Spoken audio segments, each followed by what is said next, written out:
Got you. Then come up here and hit start all.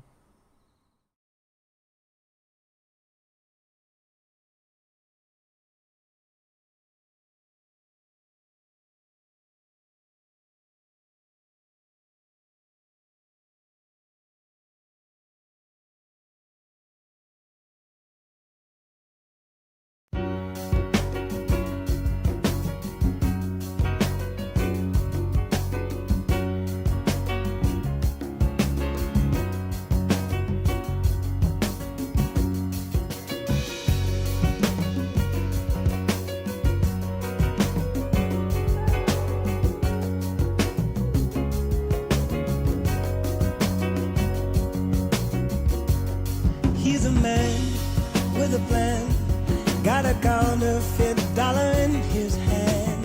He's Mr. Know-It-All, playing hard, talking fast, making sure that he won't be the last. He's Mr. Know-It-All, makes a deal with a smile, knowing all the time that his lies are mile. He's Mr. Know-It-All, must be seen, there's no doubt. He's the coolest one with the biggest mouth. He's Mr. Know-It-All. When you tell him he's living fast, he will say, what do you know? If you had my kind of cash, you'd have more than one place to go.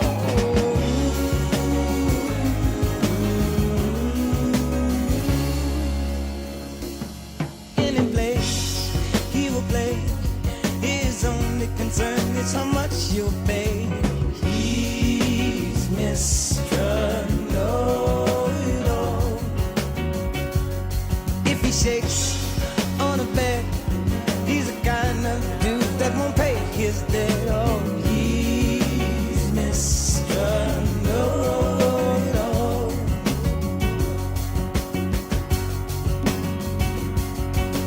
When you say that he's living wrong, he'll tell you he knows he's living right. And you would be a stronger man if you took Mr. Know-It-All's advice. Oh,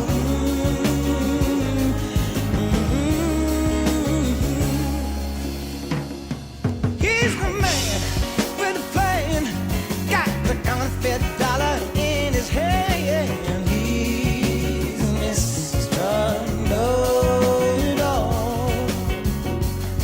Take my word, please beware of a man that just don't give a care. No, he's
says, what did he try? He paid for the school for the long con. He has done nothing but talk. Umar doesn't even have a professional website for feedback. Yeah. Uh, Umar did have a website that was related to the school scam. I should pull it up because I have the receipts on it, the screenshots and stuff. But it wasn't called FDMG. It didn't have it. It was Umar Johnson School or some shit like that. He had to put his name on it, and it wasn't really functional. Just it had some images, and then it had a donation button. I think it was PayPal back then, but that was it. And then this defunct. It no longer exists. But he's never had an FDMG website, and that in and of itself, to any rational thinking person in the age of social media and the importance of having an imprint online, that, and it could have just been a landing page to start, but a website is the most important thing that you can do just to start. That's the most important thing you can do. Umar hasn't done that, and we're in. He conceptualized this in 2004, and he says in 2010 that the school was going to open September of 2013. Well, he should have had a website back in 2010. And here we are in 2025. He still doesn't have a website. He doesn't have an FDMG website. That's crazy. See, so that's what I mean by people who make excuses for Umar. That alone, to any rational thinking person, that should be more than enough for them to realize. Again, you have to have discernment and critical thinking skills that Umar is not serious about opening up a school.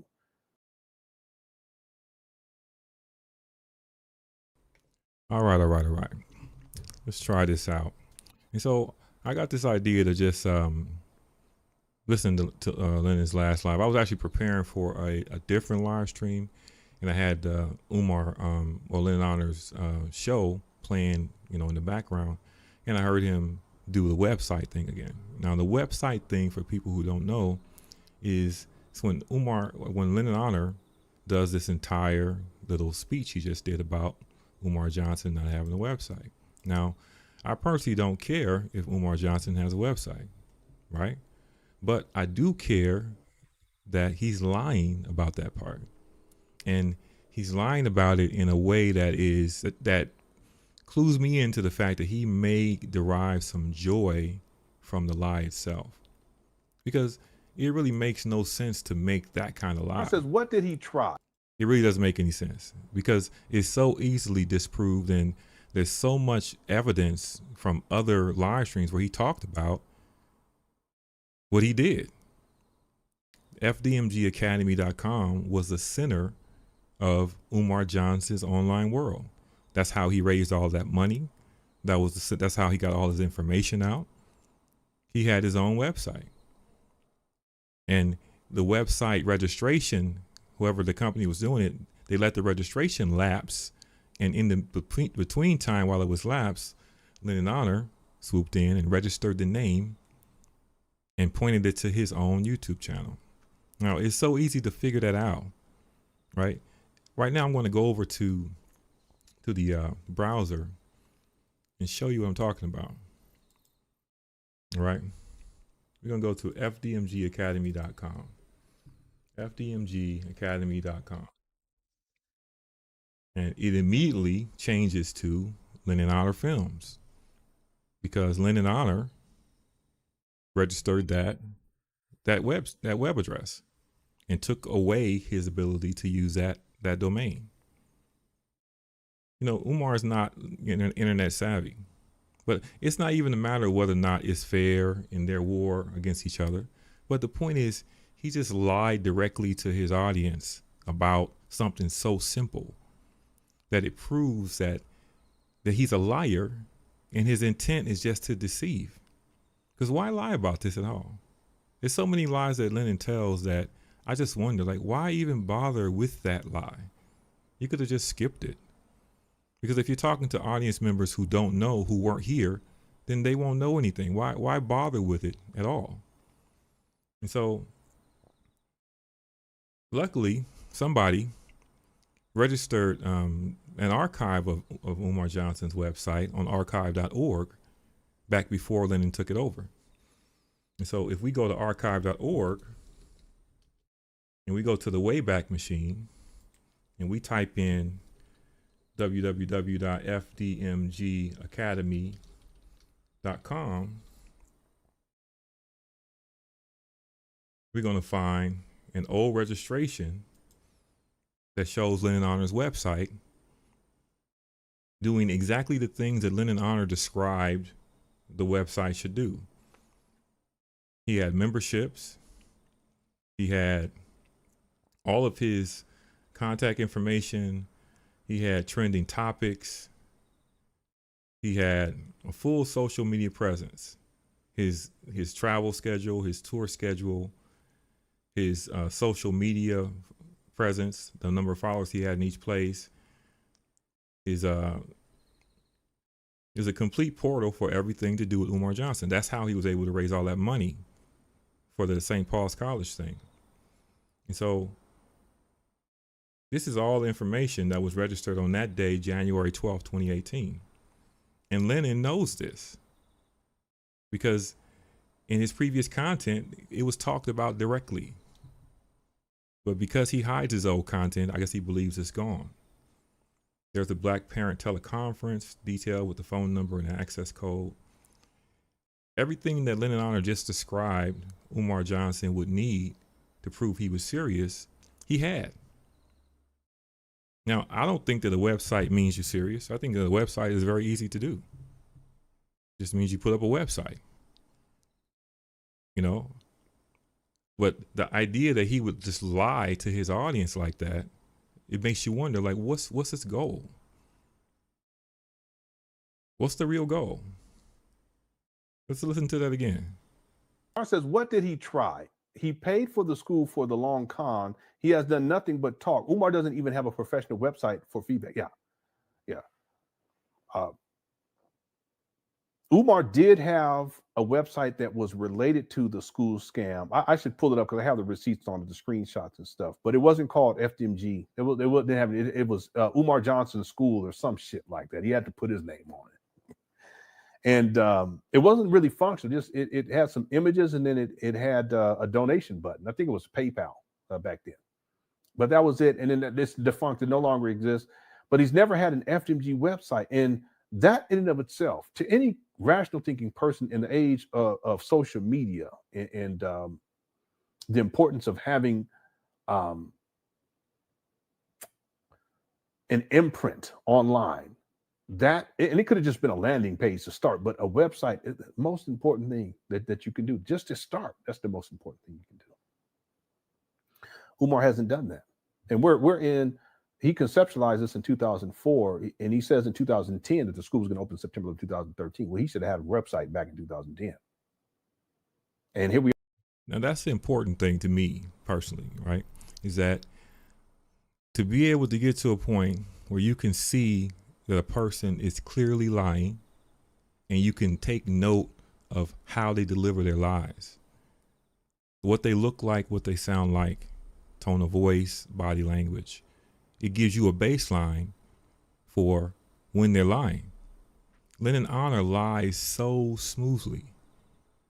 He's so used to lying that it just comes out and sounds natural and sincere. And so people who are not, hip to what he's doing, they just believe him. And it won't be for another 7, 8, 9 months before they actually figure out that he's lying. That's why he's always talking to the new audience. The old audience figures it out and they move on. Right? But the new audience are just, they're just happy to be there and to be talking about Umar Johnson. But see, my interaction with Lennon Honor goes way back before Umar Johnson. So he's been an online hustler for nearly 20 years.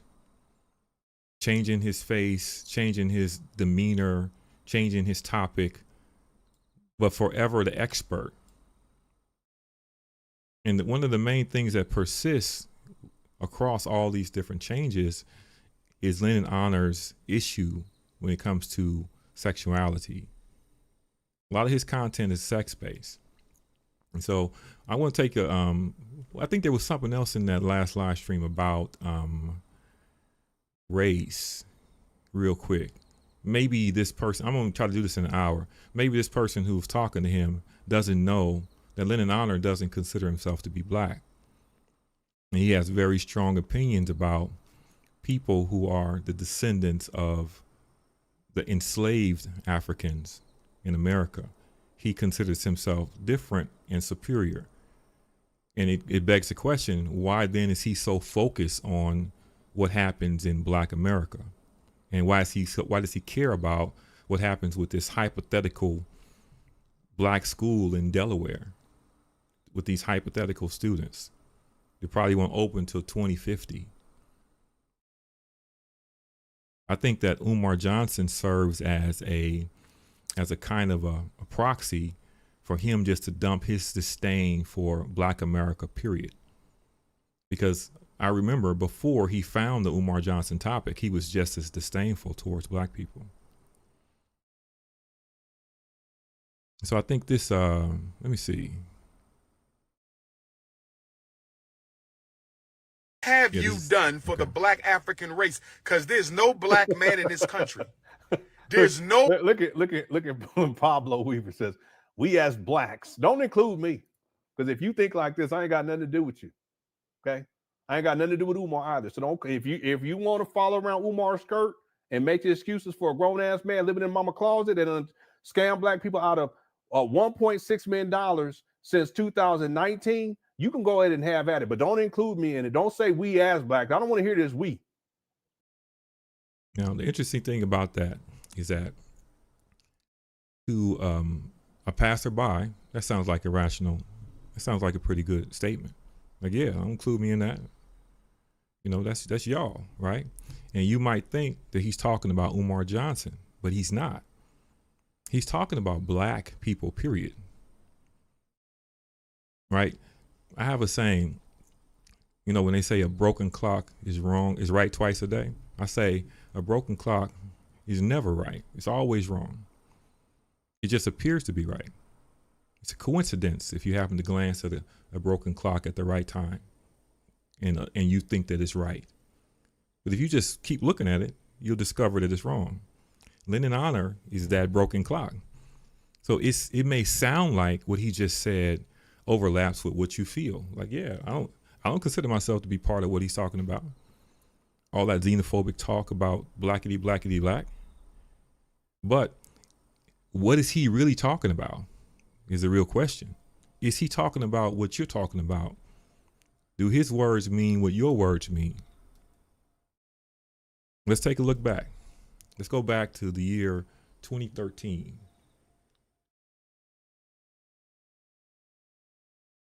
It's here. This is him talking about his genealogy. But influenced by Portugal, right?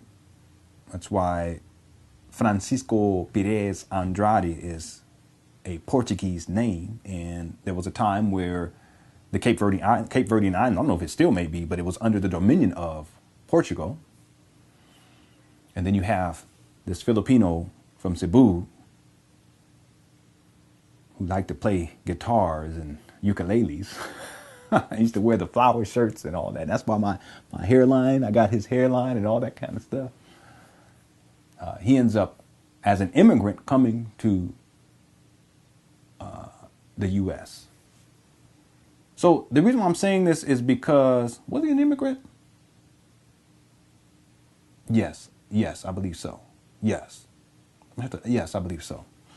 And the reason I'm bringing this up is because this notion of African enslavement doesn't resonate with my heritage as much as it does for a lot of other folk who are classified as being quote unquote black.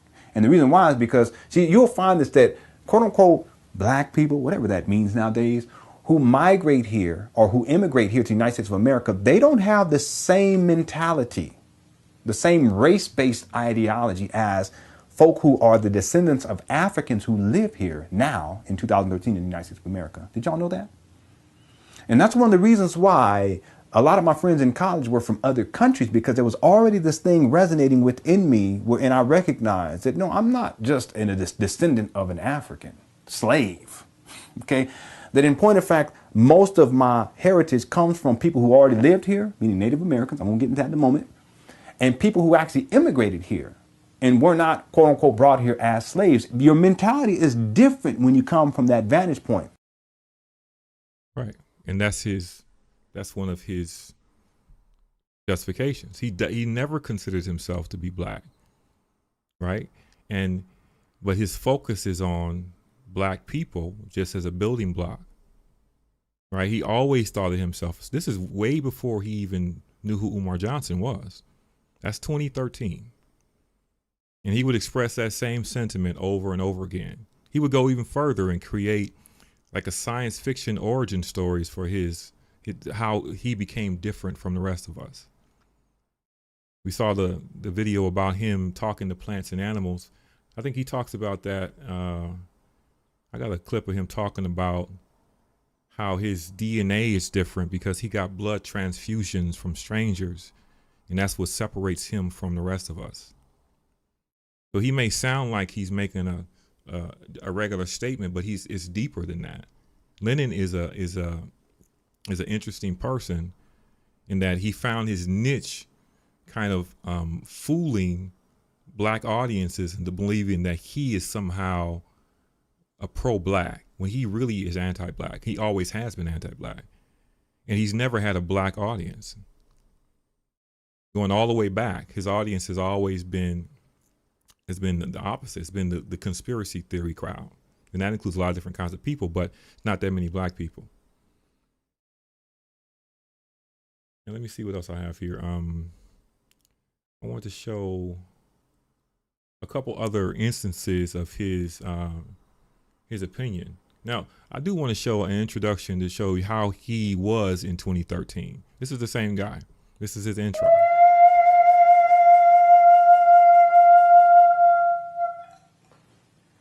And greetings to you all. My name is Lennon Honor, and I greet you with lots of love, peace, and positivity. I want to thank you so much for viewing this video. And this is my YouTube account, and I will be answering another question here today. I hope that you're doing well. I'm doing just fine. Just played a little bit of a melody for you on one of my flutes, and this happens to be a Japanese flute, and I'm making an assertive effort to collect a few flutes for my upcoming film, The Coming of Kato. And one of those flutes happens to be a Japanese flute. And I have other ones too. I have a Native American flute, and all that's going to be part of the film. And that's one of my major projects that I'm getting underway here in 2013.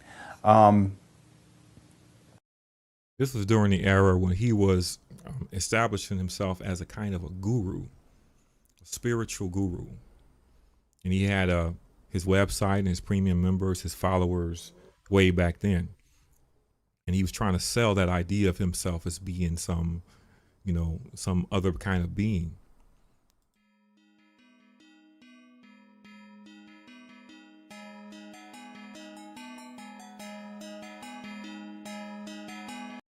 Hard to believe this is the same guy you watch with Umar Johnson.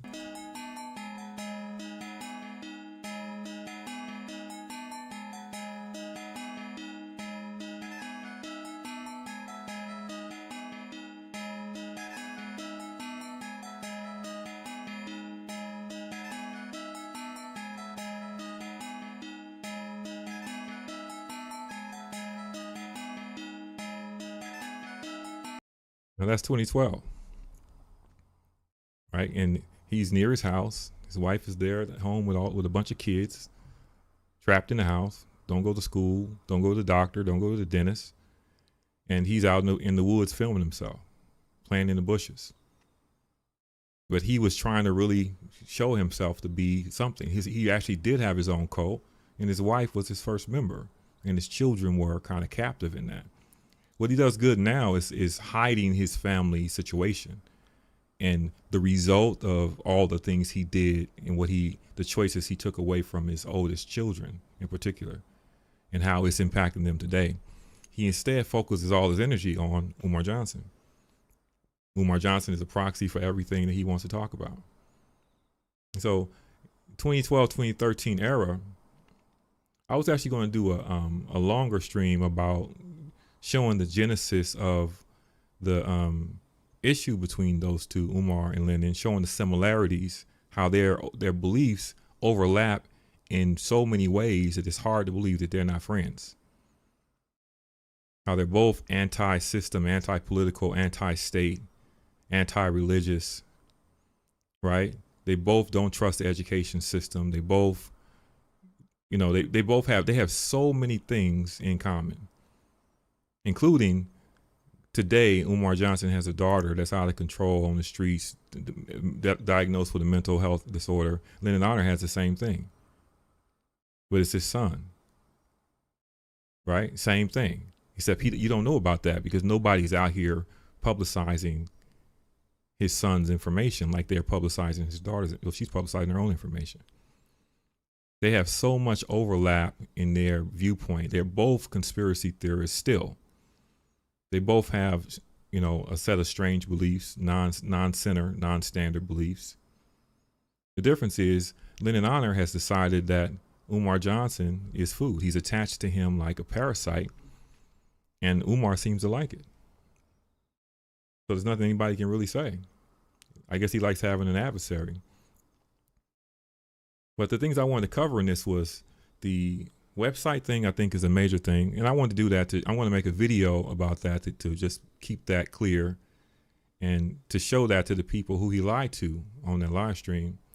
And the thing about his nationality, about his ethnicity, is clear throughout his time, his content. He really does not care for black people in general, which is why he moved to Utah. And he found out that there is more than one devil than the one. There's more devils than the one you know.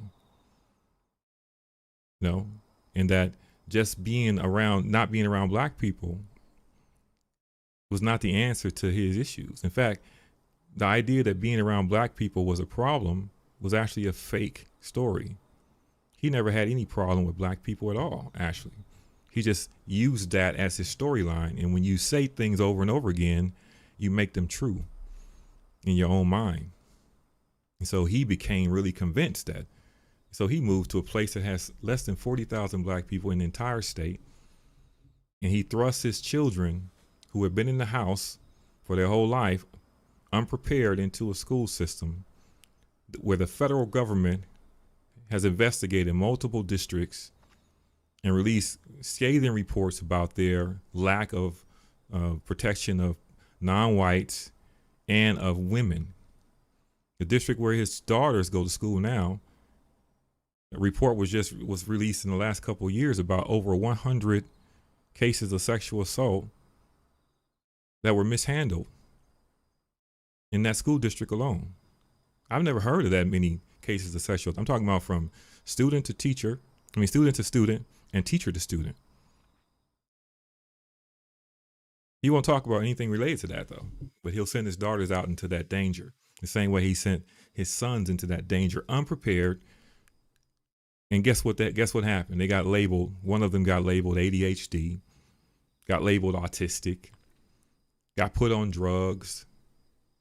All the things that his nemesis, Umar Johnson, is actually telling people to not let them do to their black boys, he let them do to his black boys in the state of Utah, where they consider his group to be cursed, even though he doesn't believe that race is a thing. It's such an interconnected web that it has to be kind of laid out slowly over a series to be clear. I don't think very many people know about all of the detail. So I want to skip to some I got about, how many minutes I have left? 40 minutes left. I want to skip to some clips about his early films. I've been getting my courage up to actually go ahead and do this early film work. Yeah, but I did want to show where they both were, Umar and Lyndon, in 2013, what they were doing and so on. And so I want to show a quick clip from a talk that Lyndon gave in 2013 in Philadelphia.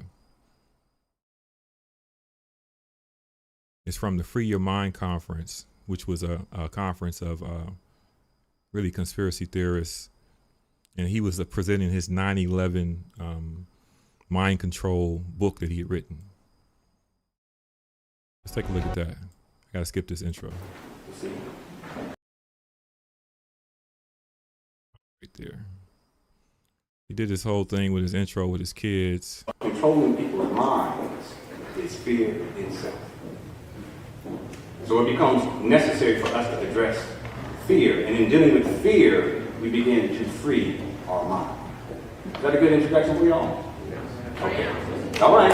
Don't pep it up. Come on now.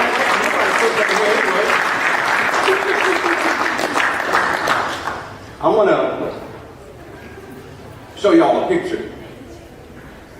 And I'm doing this for two reasons. One is to connect with y'all on a humanistic level. Is that all right? All right. Because they want to get up here and talk at you. But I'm trying to connect with you all. And if you look at this picture, there's something beautiful taking place here. On the right there, that's my second son. On your left, that's my second son, Avi. He has a little attitude back there. See how he look? Some of y'all know what that's about. Yeah, No, that's actually significant what he just said. And the result of what happened with his children is very significant. That second son is always the furthest from him. In just about every video, he's the furthest from him. He's the one that's trying to get away from him. He doesn't want to be petted. He doesn't want to be treated like a baby. And that second son was also the brightest child in that family. Next to him is my wonderful, wonderful daughter. I love her so. I love all my babies, okay? That's Saida. She smiles. She is so precious and delicate. She just be walking around just like, just real delicate. I love it, like a flower. And sitting there in the middle, that's baby Jay. He's a superstar. Yeah. He is. He actually started every one of his talks that I have starts out with like 20 minutes, sometimes 30 minutes of him just talking about his family. That's his, and the talk becomes crowded because he spent all his time, showing his family. He's running things in the house. He'll be 2 in about 2 months. And right here, smiling, my other daughter here, that's Samaya. Me and her, we have a very special relationship, and she has a very special. She be acting like an animal sometimes. She be growling. And he said, "Don't quit growling, girl, don't growl." And then over here on your right, that's little Lenny. That's my mini me. You see, in his mind, how it operates is similar to my mind. He did that a lot in just about every talk. He highlighted his oldest son as his favorite, and he labeled his oldest son a genius, and he would liken him to himself because he labels himself to be a genius also. He really believes that he is special and that his mind is exceptional and that his oldest son is like his next version of the same thing. And so he only did that to his oldest son, and his second oldest son was always distant, always kind of like the black sheep. And that's relevant today in 2025. And there with the gentleman in the middle, he's so handsome. That's me. We're going to skip for a little bit. It's a slow pace. He's using his country accent. So he's from California. Biospiritual interface is what connects you as a biological organism to your spiritual self. So the concept of freeing your mind is apropos, because to free your mind is to free your biospiritual interface. You begin to reclaim your power as a spiritual being in the process. We're going to come into the level of cosmic respectability. We must reclaim our power. Right? This is a wonderful book cover. There's a brother out in LA who did the cover for me. And I gave him some ideas and he put it together. The 911 Fear-Based Mind Control Program, let me take some time just to explain what that is. There are many different levels of mind control that are taking place on the planet. One of the eminent mind control programs that has been in operation for the last 11 years happens to be what I call the 911 Fear-Based Mind Control Program. There are 3 stages to installation of a fear-based mind control program. The first stage is the installation that is usually tied to trauma. The second stage is the triggering of the trauma. And then the third stage is the reinstallation of the fear-based mind control program. We're going to get into each one of those stages. What took place on September 11th was extremely traumatizing, not just to individuals who were there in New York City, but in point of fact was traumatizing to the global population. Have you ever thought about why? You know, this was the first traumatic, extremely horrific, terrorizing event that was globalized because of modern technology. And people all over the world paid witness to the tragedy. Is this not true? That's the scary part about it. For me, is that how you can be, just confirmed by a bunch of people saying crazy shit. Now, not that 9/11 wasn't a scary event, but if you even read what he wrote, it doesn't make any real sense because he never answers the question, to what end, for what purpose, to benefit who. So I want to just show you what his audience was. Now, this is who his audience was at that time period. Where is it at?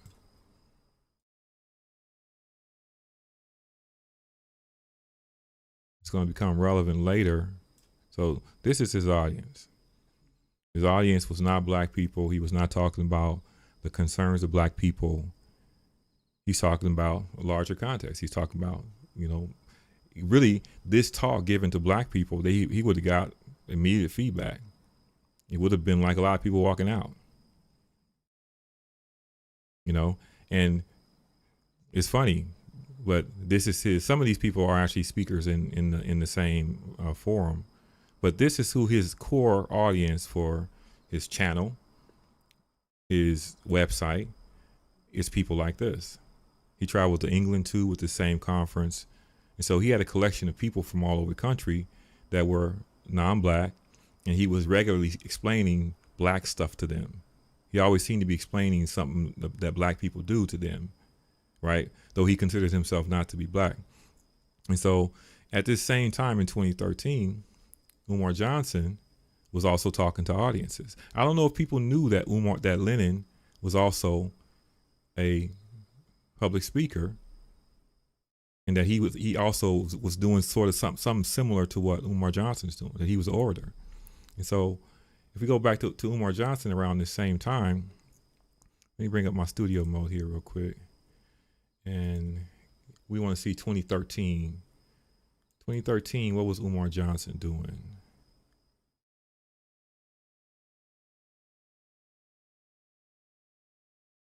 Who was he talking to?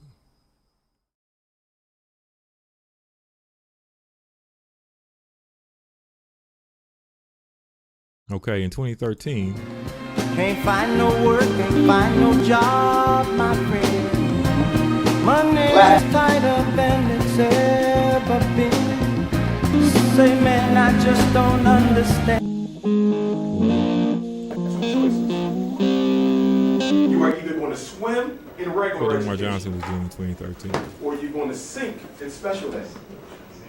What's in the middle? Resources, reading help, math help. Are y'all with me? Writing assistance. Where's the middle of the road? Suburbs have He's the talking middle about of the the road. same thing. They Right? got all these extra programs. They got math specialists. They got tutors they can bring in. But in the hood, they tell He's us giving we that have same nothing message. we can do with your child except put them in special ed and give them an IEP, inferior education plan. An inferior education plan leads to what? Inferior opportunities in life.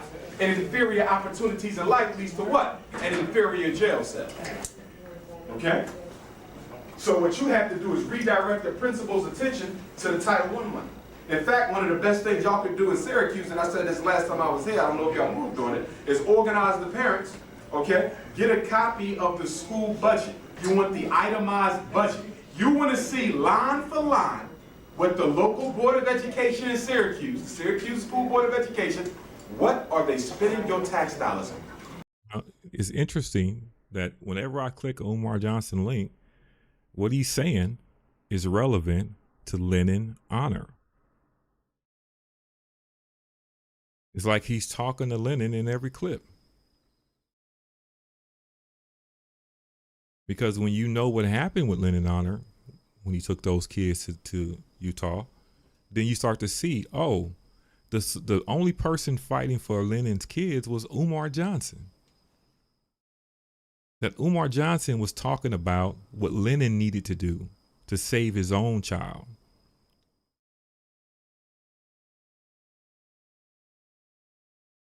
And though they were both conspiracy theorists who didn't trust the government, didn't trust schools, Lenin just gave in and allowed them to do what they wanted with his son,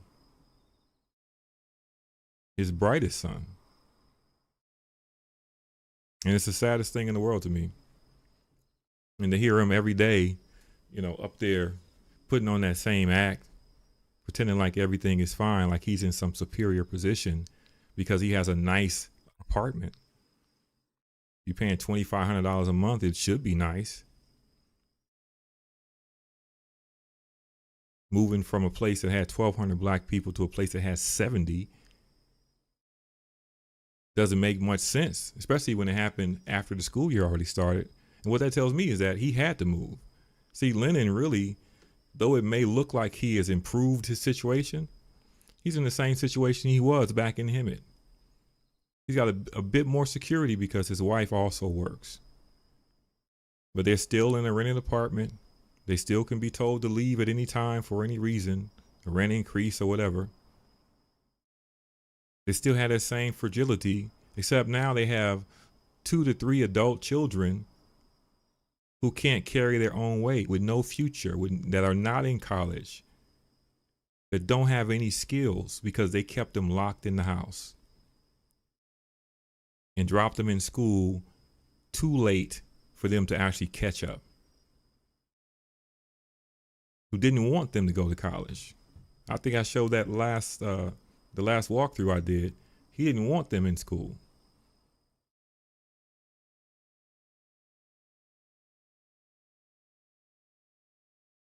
I'm going to skip now to, I want to show a couple of these film clips for this little short hour piece. In 2018, 2017, NWA documentary. Let's go to Studio D actually. We're going to take a look at a couple of clips. Now, one of the primary clips in this this series is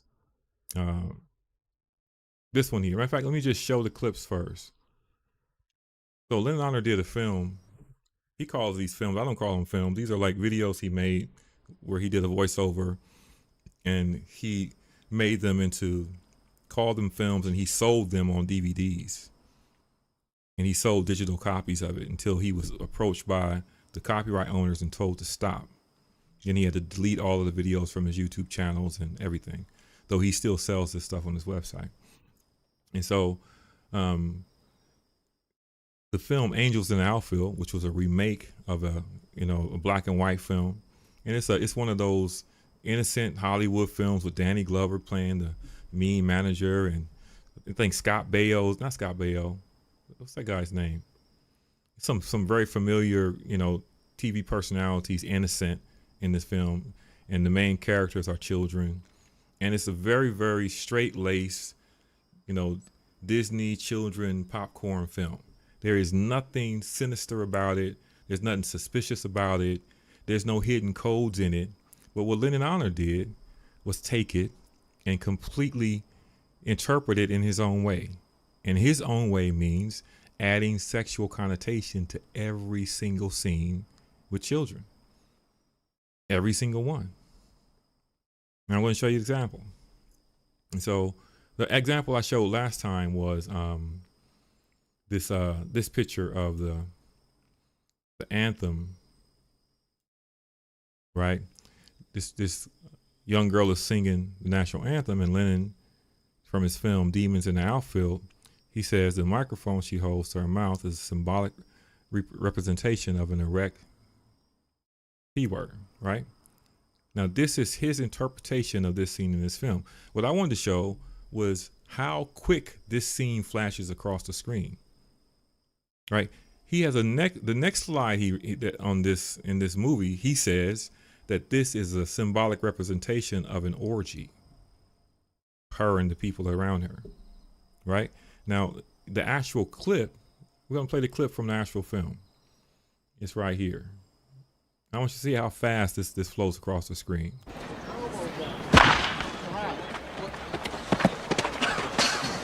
Hey, Skip. Trainer says I'm ready to pitch. When am I getting off the injured list? I was never sound. You're here because you got a contract that pays you to be here. You blew your arm out. Played on too many pain pills. Pain pills? And you were the one stuffing them down my throat 5 years ago in Cincinnati. Hey, it was your decision to swallow them. I had a brain. When you were finished, I traded you. I never thought I'd get stuck with you again. Are you rotten? Not contagious, is it? Out of my way, I got a ball club to manage.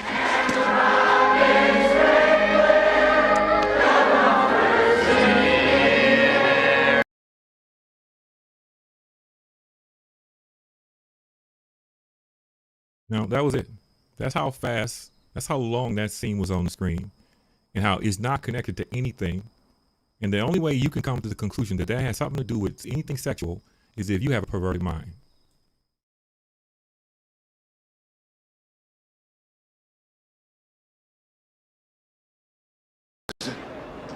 Out of my way, I got a ball club to manage. That would absolutely nuts. Absolutely. So, this is all this information, okay? Let's go to the next scene. Let's go. In fact, let's go look at something different completely. Let's go to his Disney work. Take a look at one of his voiceover of one of the early Disney films. And see what he does to the same kind of character. Let's see. Right here.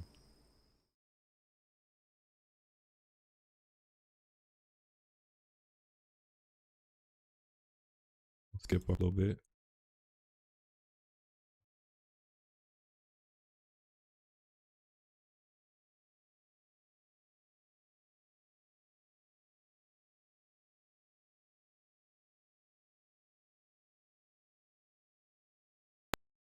Here again, we find Alice wandering around alone in a place that she has never been and entering into a private art studio. She knocks on the door and soon gets the attention of a young male animator who is seated at work. The animator acknowledges Alice, after which Alice states,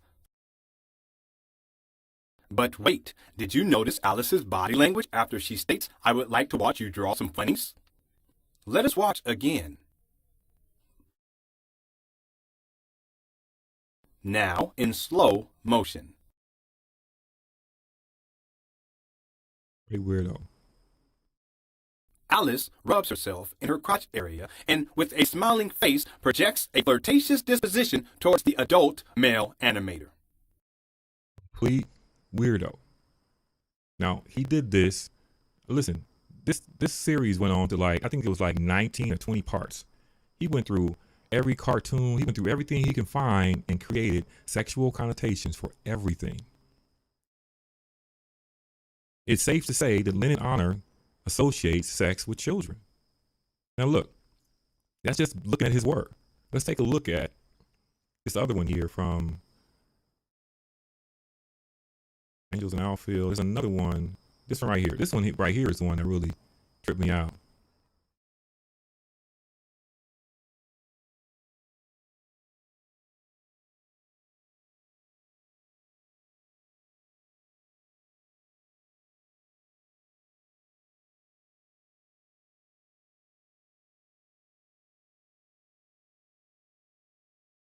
Now, a lot of people talked about this video. There's some people in the sector talked about this video. And the main person who talked about this video is one that's very easily misled. Now, this is a very simple, innocent scene. To add a sexual connotation to this, it's got to be something wrong with you.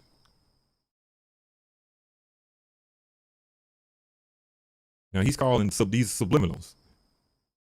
His entire philosophy at that time was that whatever he sees, there's a reason for it. It's some subliminal thing that somebody else inserted. That's why it's there. And the rest of y'all don't see it because you're not special like he is. If you are imbued with his abilities from the cosmos, you would see it too.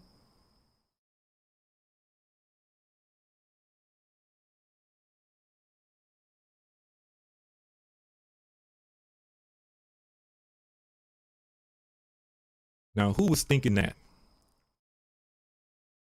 Raise your hand if that's what you was thinking when you saw a little kid holding an umbrella. Weirdo.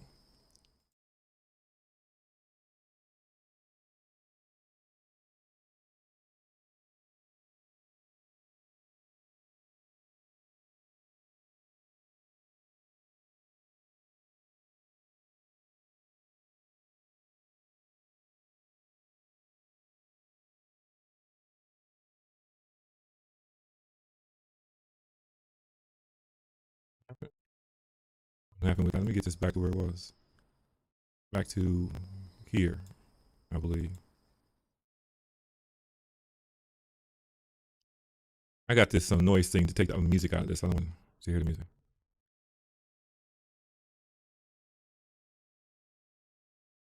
Now,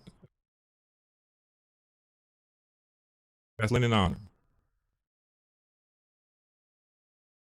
That's what he makes of that simple scene, of that innocent scene of children. That's what he makes out of it.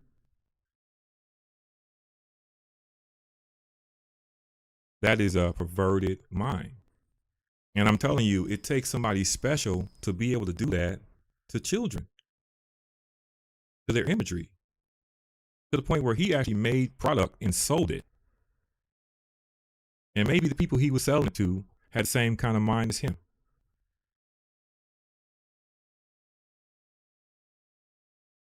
Great craziness. Now, let's move forward, right? Now,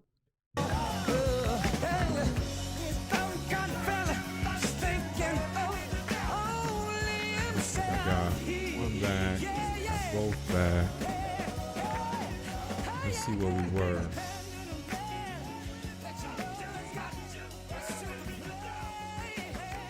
I gotta get my headphone in for my monitoring setup. I was too ambitious again.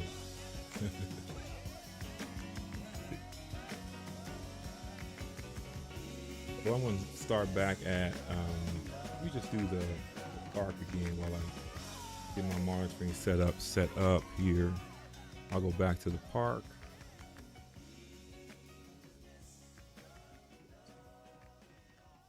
Here. Mic check 1 2 1 2. Minus rumble. As another example, Easter. It was a cult ritual and that had more to do with sex than anything else. So why are we, that's why they have the bunnies. Do I need to go into this? That's why they have the bunnies, rabbits. Think about it. Right? Easter, is this little girl coming to play? Oh, she's so precious. She is so cute. She stays across the street. Yeah, I think she's coming to play. Hold on, y'all. Let me tell my children that she's out here because her parents don't really let her come out. Oh, she's going back. Oh, she's going back. She is so cute. She's real chunky too. Yeah, I wish I could have told my daughters to go out there and play because she rarely comes over here. Her parents don't really allow her to cross the street. Now that's the thing. Look, as a parent who raised children in a neighborhood with other kids, all of the parents have relationships with each other. We all have each other's phone numbers. We all address each other's concerns. If the parent had an issue with the child crossing the street and you see it, then you would send your wife out there because you want the mother-to-mother contact and let her talk to her. Arrange it. Arrange the play date. We'll come get her and we'll escort her across the street. She's going to stay over here for an hour. We're going to have a snack and then we'll bring her back at this time. That's normal parent protocol. It's not normal parent protocol to sit in the window and plot on somebody else's child, watching to see what's going on and making moves and sending your kids out there to engage with the other kid that you seem to really want to come into your house. Is something wrong with that? That's not what a father would be doing. And this is in light of knowing that this is the guy who made those films. And I'm telling you, if the parents in the neighborhood knew that he made these films, they would not allow their kids anywhere near his house. Not a chance. If they knew he was the one that made these films, They knew that he made that. They would not let their little girl, their little chunky girl, into his house. Now he's going to go on to talk more detail about this little girl. He seems to have an encyclopedic knowledge of this little girl's life.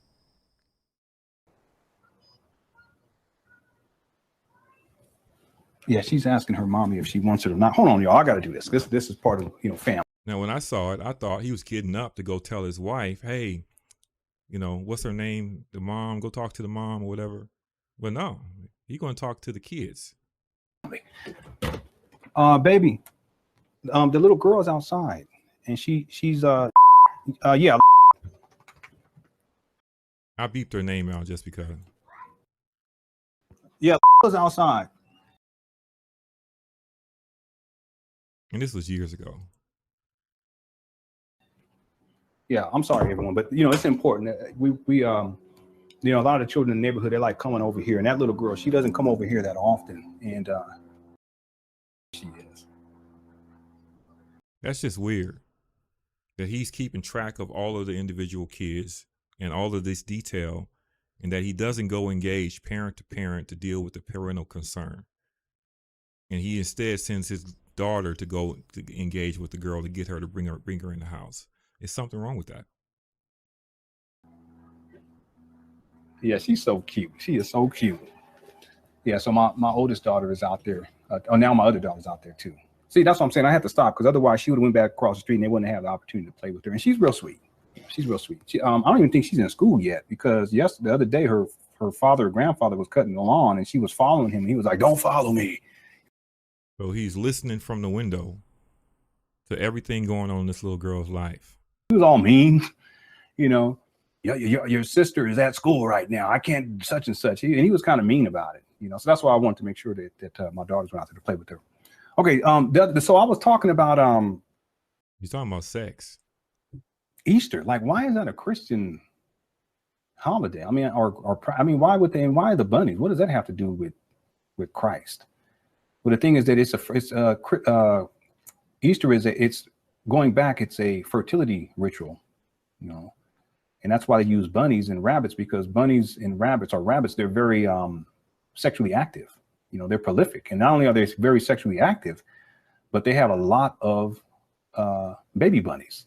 So it's actually it's a sex ritual, and then how they and I don't want to get in all into it, but part of it, and then why do they use eggs? The idea, and why do the people go and they try and go find the eggs?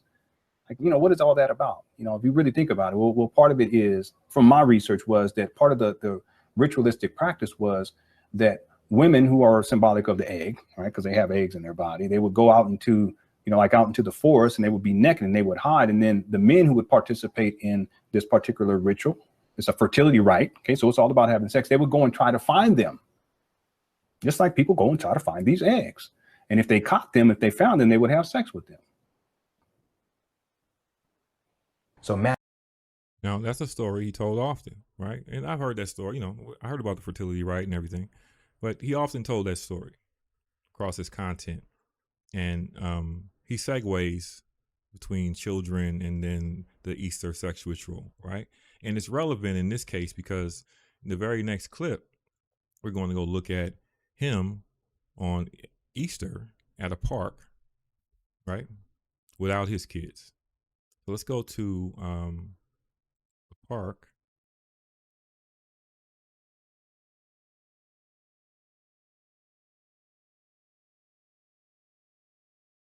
Being personally responsible. Here comes this guy again. They're having this event over here with these children, and they already asked me to leave, but it's not like they're in, they own the park. So let me see what he has to say.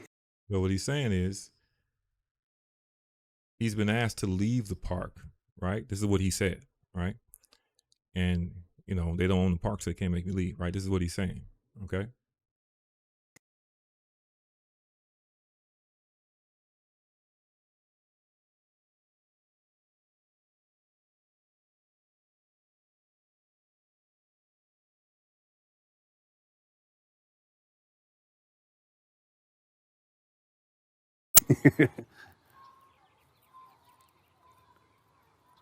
Hey, what's up, man? Yeah. Unfortunately, my manager can't. So what this is showing that this is where Lennon is right here at the dot at the green. Oh, let me break out my draw tools. I got fancy tools in this OBS thing. Give me ellipsis.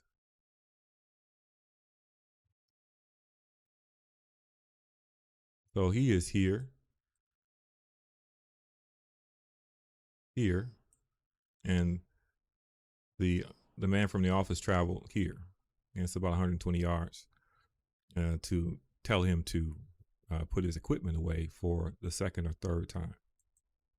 Okay. Came out and asked if we can put the equipment away. I don't know why. To be quite honest with you, just yeah, she just has a weird thing because it's I guess it's private property. Anybody's filming anything on here other than valley-wide events is I don't know, they consider it trespassing or whatever. But I hate to inform you, but yeah. Okay, this is not private property. This is a park. No, it's private property with the valley-wide. Again, I understand you're doing your job, yeah. And the lady had already asked me once before, so I moved from over there to over here. Yeah. This I can guarantee it is. What he's saying is that it's actually public property, but it's under the control of the school district. So this school is right next door to this park, and there's a partnership. The park is a part of the school.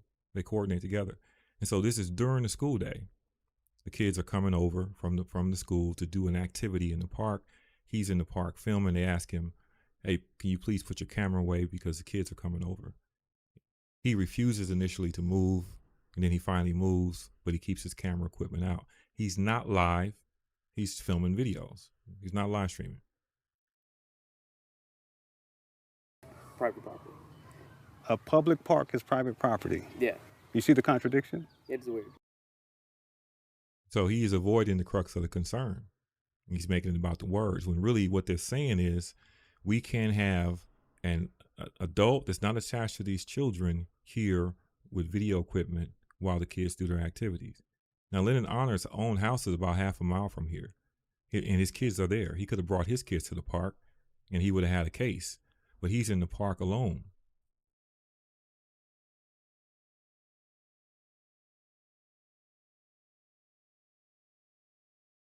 And that's a good point, that schools and courtrooms are also public, but you still can't do what you want. There's a school next door. There's a park, and the park is public property. On one of these baseball fields, they're about to have a Easter egg hunt.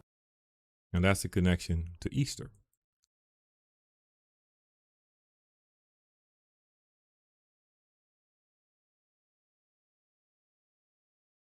So they brought some children over from the school to have the Easter egg hunt. And one of the women over here, she took issue with me recording videos out here. And this is before the children even came. And now he's using minimizing language.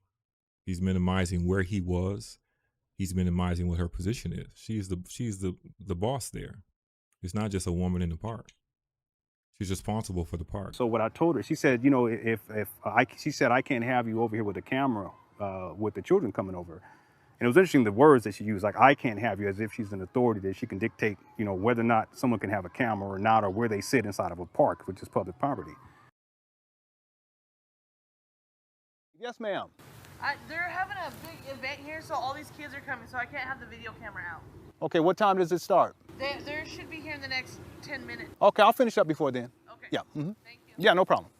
Now that sounds very different than what he described. And whenever somebody uses, when they minimize to that point, or they use manipulative language, I got to ask, well, why are you lying? For what? That's not what happened. And remember, this is not a live stream. This is a video that he edited and uploaded. Yeah, I think they're having a Easter egg hunt from their school over here. So she was just telling me that I can't have the camera running once they get here. And she didn't say Easter egg hunt. She said a big event. They're having a big event here, so all these kids are coming, so I can't have the video camera out. Okay, what time does it start? They should be here in the next 10 minutes. Okay, I'll finish up before then. Okay. Another thing to point out for me, is that I happen to have a library of Lennon Honor content of him filming in this park, right? And Lennon Honor religiously places himself in the very center of the screen. He's always perfectly framed and perfectly lit. But in this scene, he has all of this distance between him and that side of the screen, which makes me think his intention was to film those children. And it's not that he didn't know it was the Monday after Easter and that they do this every year. Of course he knew. And his resistance to leaving, to putting up his equipment, is also suspicious. So if you are a regular adult, what you would say, first of all, you would be at work during the day. But let's say you were a regular adult and you were off in the park that day without your kids. Of course you would understand, oh yeah, I need to put this stuff away. You know, it's a bunch of kids coming. They don't know me. So let me just, you would probably ask her, so about what time you think they'll be finished? And I'll come back then and finish what I'm doing. That's what a normal person would say.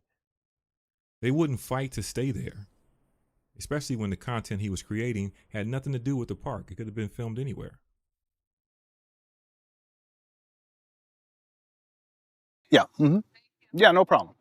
Yeah, I think they're having a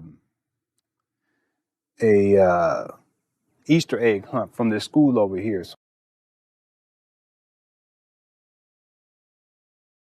So she was just telling me that I can't have the camera running.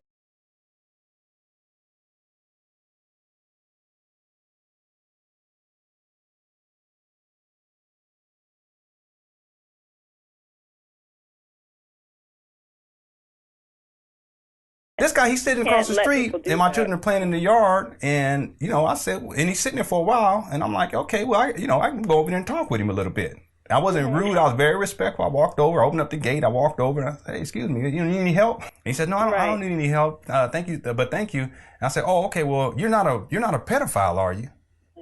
And he's like, no. I guarantee, no. I'm just checking I said, okay, I just want to check, make sure. And I walked away, shut the gate, locked it, and came in the house. I said, what did you say to him? Yeah, I said, I just asked him if he was a pedophile.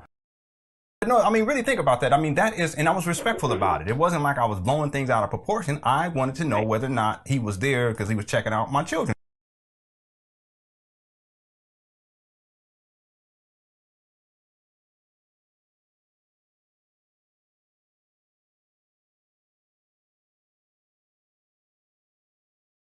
So of course he knows, right? So why is he pretending not to know what their concern is? Of course he knows.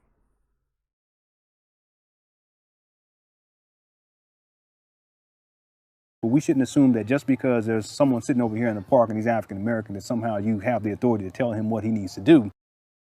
Now he's turned it into something racial. And it wouldn't matter what the ethnicity of the person sitting there filming was. He would have said the same thing. And any parent would understand that. But why is he pretending not to know?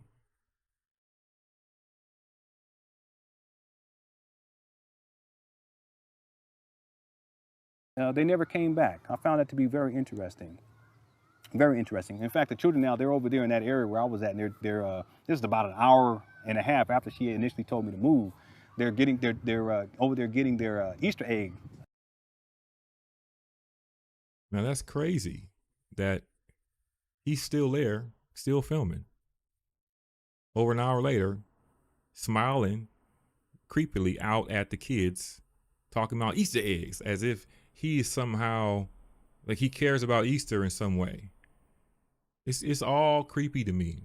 And I'm telling you, if the people who were in charge of that park knew that he was the one who made this film, they would have called the police.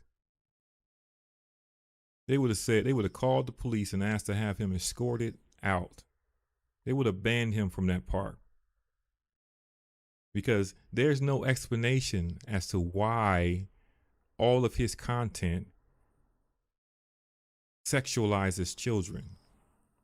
And he appeared to be trying to film children.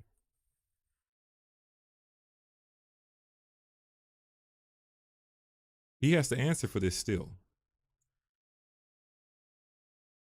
And so when you see him talking about Umar Johnson, for example, you'll hear him try to project his mind onto everything that Umar says. Umar is his own kind of issue. He says too much. He uses too much hyperbolic language. But the thing about it is, Lenin is putting 20 on 10 by making things that are clearly not sexual into sexual things. Here's an example. And how they're going to become to school with dirty draws. How does he know that they have dirty draws? How is he going to find out that they have dirty draws? Why would that even come into his mind in that moment? Now he's got up out of the seat and moved to ponder this idea. Umar made a statement in front of parents about boys coming to school with dirty drawers and being dirty. And this is a trope about boys not wanting to take showers and being dirty at this age. And the thing about it that's interesting for me is that being dirty and dirty drawers, none of that is sexual. None of it. But Lenin makes it sexual. He makes everything sexual. When I heard that Umar say it the first time, I thought about when I was in elementary school, and next door to elementary school, we had wire gates, 3-story fences, and the houses in the neighborhood you could see right in the backyard. The first house right next to the kickball area, baseball diamond area, was some students that were in a grade below us. And their window was next to a tree. And one of the kids, I think it was maybe a 3rd grader, 4th grader, he had threw his dirty underwear out the window, I guess trying to hide it from his mom, and he got stuck in the tree. And so from the yard, we could all see his dirty underwear hanging in the tree. And we laughed about that for the rest of our time in that school, right? When Lenin Honor hears about this dirty drawers thing, he gets up from his chair, goes over to the couch, and he sits in deep thought about it. And he runs it back through his mind again and again and again. I'm like, what are you doing? And he said that to parents, and parents laughed. That's disturbing to me.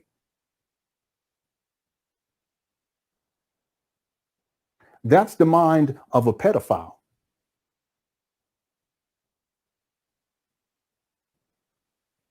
For that to even come into his mind in that moment, and to say that, verbalize that publicly in front of all those black people, and don't one of them check him on that. We in real bad shape, people. See, he does that where he would ascribe it to black people. And like, I've known black people for a long time, right? The idea that black people will allow someone to be a predator around their kids is crazy. As if they're just being docile and saying, yeah, you can do what you want with our kids. That's crazy talk. This is him battling the demons in his own mind.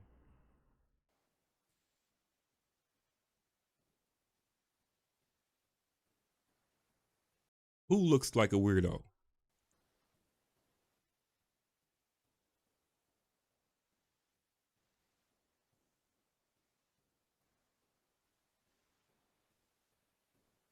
Chi-Town says, brother, I've called Umar out a few times on his questionable pedophile-like comments. This whole reel is Lenin trying to put that jacket on Umar. And it's like, it never stuck. Like, what do you, he's making up statements and making them into the same thing that he made those films into. And the danger in it to me is, I'm looking at the audience, right? I'm thinking he's searching his chat for confirmation to what's in his head. And he's got his chat trimmed down to the people who are not critical thinkers. Everybody who would say anything against what he's saying, those people are already blocked. And so you end up with this shaved down audience that's going to tell you what you want to hear. And they'll confirm you and affirm you into oblivion. That's what Lenin Honor has on his channel. And this goes on. I mean, this is I created this with Videograph. So you just put in what the phrase you're looking for, and it'll go through and find all the instances of it across a whole series of videos. So he goes over and over this time and time again. And it's to the point where it's just like, bro, you need some help. So, yeah, I think this part was funny. What's that? Other people's children's underwear. They're going to be coming to your school and they're going to have dirty drawers, but you're going to have to find out how it is that they have dirty drawers. And if they do have dirty drawers, you're going to take those dirty drawers and wash those dirty drawers. Crazy. I used to say before, the internet, YouTube was separated into people who understand figurative language and people who don't. But he's clearly struggling with something. You could actually look at him and see it. The type of mentality that pedophiles have. Right? And what is this? What mentality is that? I want to play that clip again. This is a clip.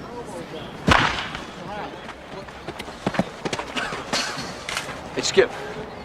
Trainer says I'm ready to pitch. When am I getting off the injured list? I was never sound. Hey, was your not contagious, is it? Out of my way, I got a ball club to manage.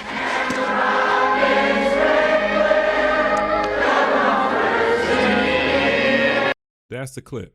There is nothing in that. There's nothing subliminal. There's nothing in that that has anything to do with what he says it means. Nothing whatsoever. That is the mind of a problem of a person with a problem.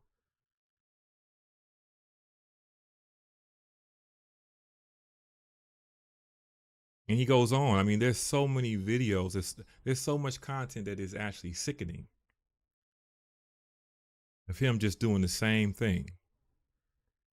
Taking innocent clips of children and making it into something sexual. With his interpretation. Notice the animator's reaction. Again, the animator does not ask Alice her name, or where her parents are, or if she is lost, or if she needs some sort of assistance. As a man and a father, these are questions that I would have asked immediately. A responsible mother would have done the same. Instead, we see the male animator quickly jump up out of his seat and then anticipates Alice's arrival into his chair. Again, I must remind the viewer that the premise of this Alice film is that Alice is without adult supervision, has wandered into a place that she has never been, has entered into a private location, has spoken with the man that she has never met, wears revealing clothing and makeup, and has projected a flirtatious disposition via the rubbing of her crotch area. Let us review this sequence in full.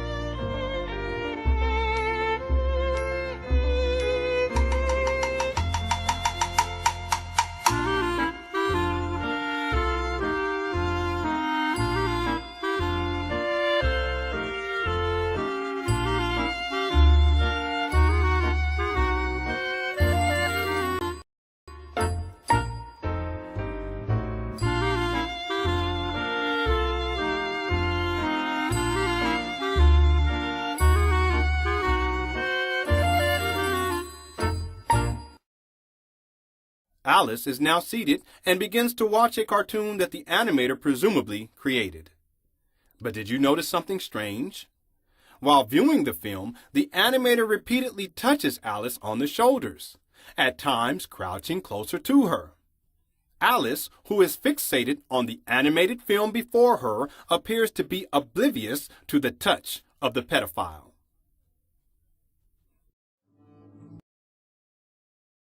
Completely crazy.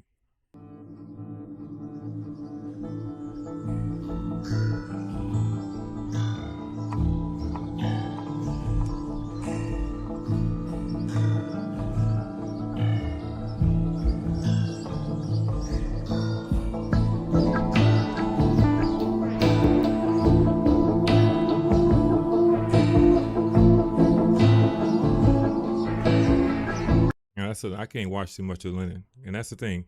If anybody knew that he made this kind of content, I'm telling you, this has got 19 or is it 21, 22 parts. He goes on and on through all types of content and does the same thing to it. What does that mean? It means something.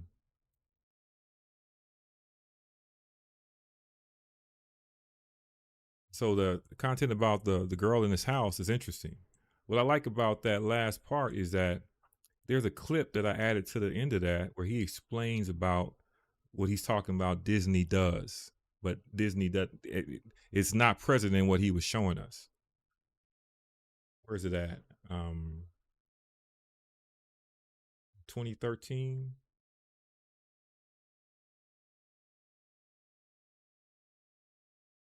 See at the end of this Lola video too.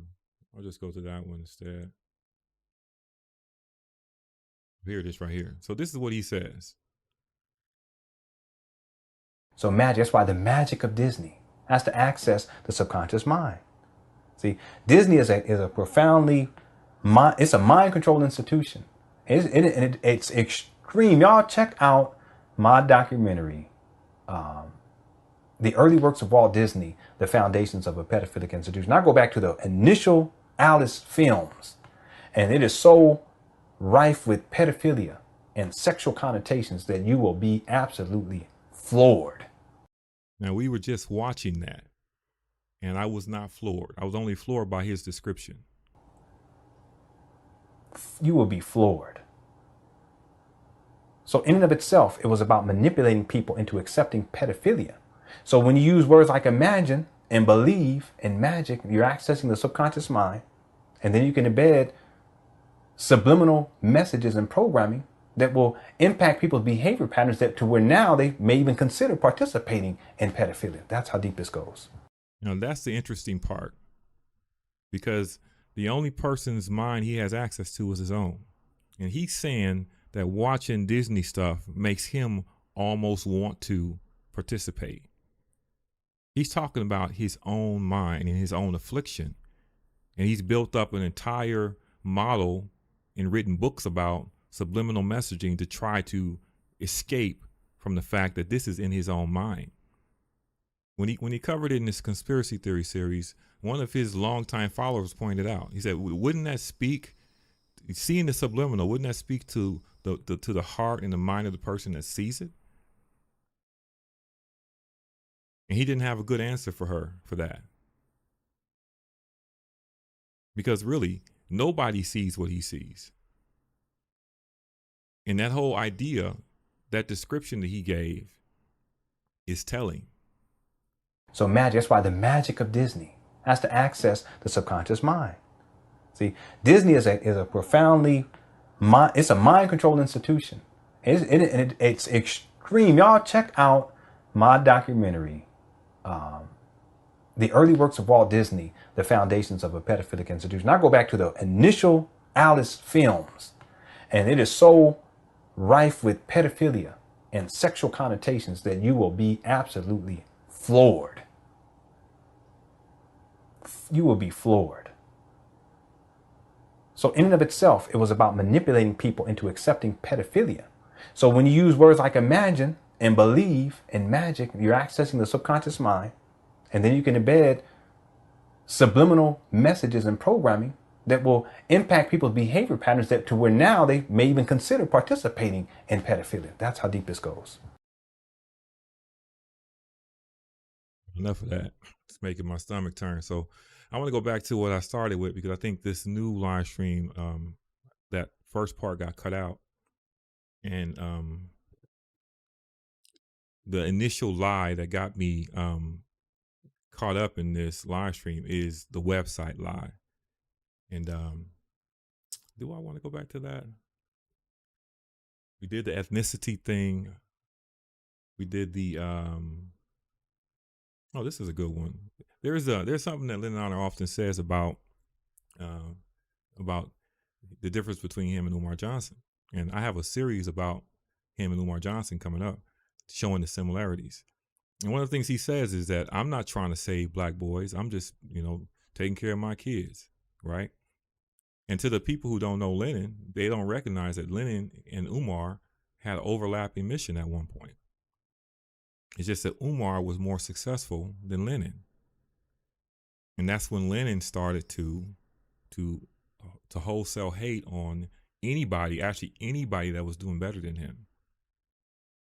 And this is in terms of his own definitions of better, right? And so, for example, as late, I think this might be the last public speaking engagement that Lenin Honor had was about trying to save black boys, lead black boys to manhood. And it's relevant because of the bad job he did with his own sons. As much as he talked to us and talked down to black people about fatherhood and about raising sons, the terrible job he did with his own sons, he hides it. You don't see him bringing his sons on camera anymore for a reason. He won't talk to you about what's really going on with those boys and how he cut off all of their options. They couldn't go to college. He limited them in so many ways that how are they going to be able to take care of themselves is a real question. If anything happened to him, what would they do? He really disabled those boys. I wonder if they even have driver's licenses. And they're 22 and 20 now? So this is a clip from March of 2018. So this is him going to, I believe it's his last speaking engagement. He's talking about this is the kind of work that he would like to do as opposed to the work he was doing. And let me make sure this is the right clip. Looks like the right clip. This is a clip about this is what his calling is. Let's get to it.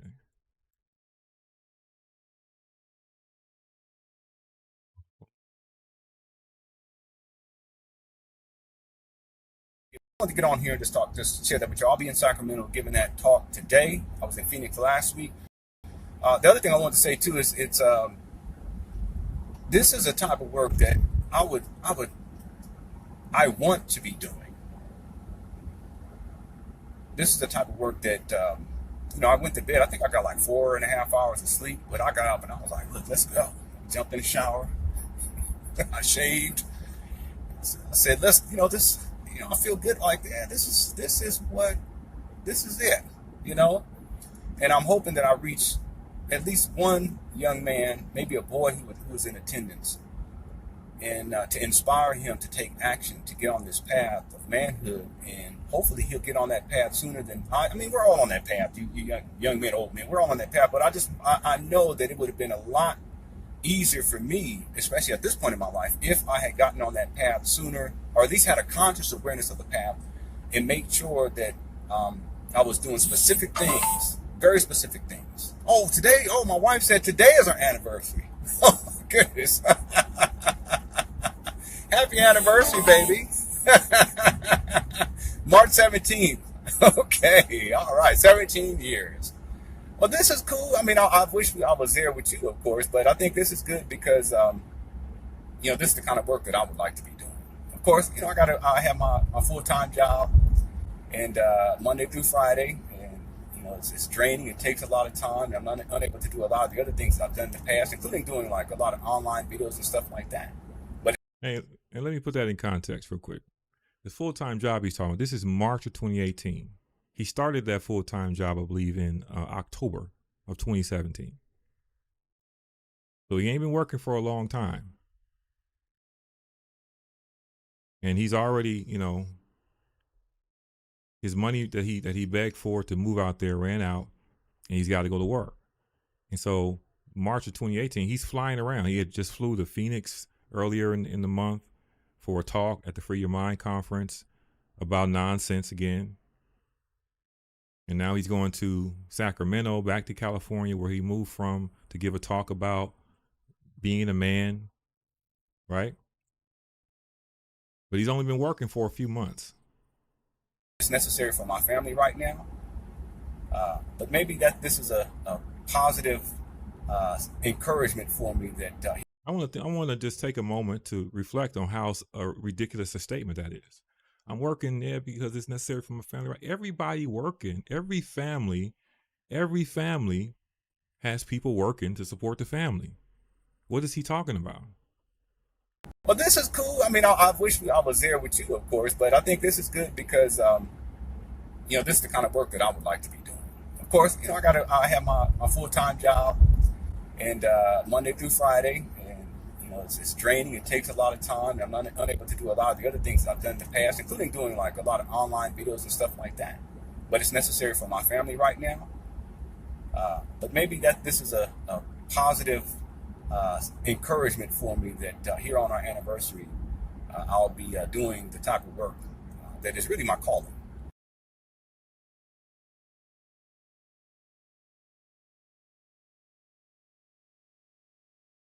And this is March, and so I did the medical expenses GoFundMe scam in the previous one. I don't think I'm not going to go into it now, but just say that in May of the same year is when he started the medical expenses GoFundMe, what we call the fake cancer scam, where he claimed his son had cancer, some rare form of cancer, raised $10,000, quit his job, skipped any kind of treatment, and started full-time to make YouTube videos every day.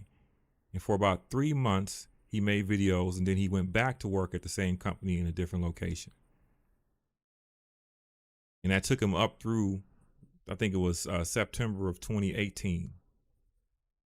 And so he solicited this money from people, got it, and then quit before they even got the diagnosis, the full treatment plan, relinquished his insurance, his dental, everything, right? And then he said that he spent the money on the medical bills, but he didn't prove it. He spent the money on that. And we all know that Medicaid pays for a 6-year-old kid. A family of 7 with one person working is in pure poverty. And so he brought up the excuse about his son didn't have a birth certificate because he delivered the baby himself, and he did. But there's a process to get a record of birth for at-home births. He's on his way to California right now, to the Capitol. He had plenty of time, and he mentioned this months ago that he had to do these things for his son. So it never came across as true that his son had some sickness. Never came across as true. And who starts a GoFundMe and then quits their job during the GoFundMe, gets the money, and then says the doctor said we don't have to do anything, and then continues on? That's the second kind of scam he did with GoFundMe. The first one was the big move where he collected money on an emergency basis to move, got another $10,000, and then didn't move for 10 months. And in the 10 months, he just continued to work on his documentary.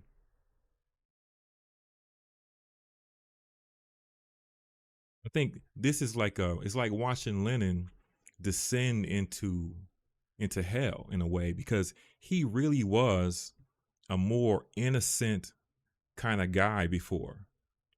And he just started to make up lies after lies, just trying to get money. And he got grimier and grimier and grimier to the point where he is now just a straight liar. You can see the difference in him. If you look at him, you can see the difference between early Lennon and Lennon now. He really sold his soul. And the thing about it was, his early content was about people selling their soul for money. But he sold his soul, and the beginning of it is in one of the Joe Trey season 1 videos. It's when he first involved his wife in his lie. That was the beginning of the end, because I think he lost her respect. Let's take a look at that.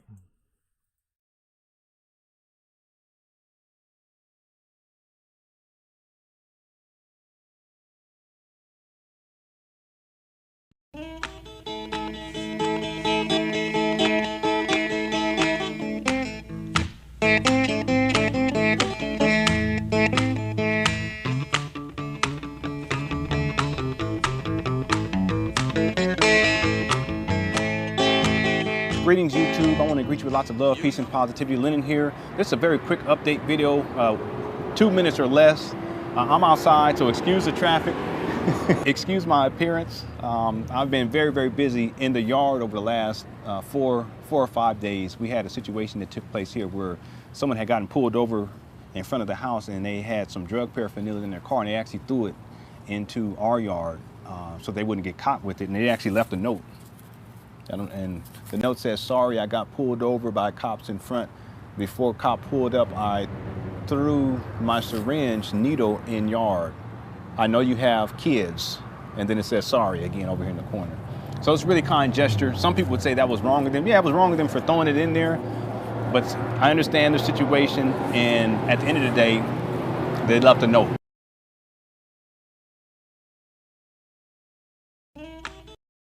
Now, this is an important point, right? Now, first of all, if you sit and listen to what he just said, that sounds ridiculous. What's the odds that that's true? It's a ridiculous idea that somebody got pulled over, threw drugs out their car into your yard. We heard earlier that his gate has a lock and he's paranoid, so of course he locks his gate. They climbed over your fence to write you a note on a piece of cardboard and left it on the table, flat on the table, I guess.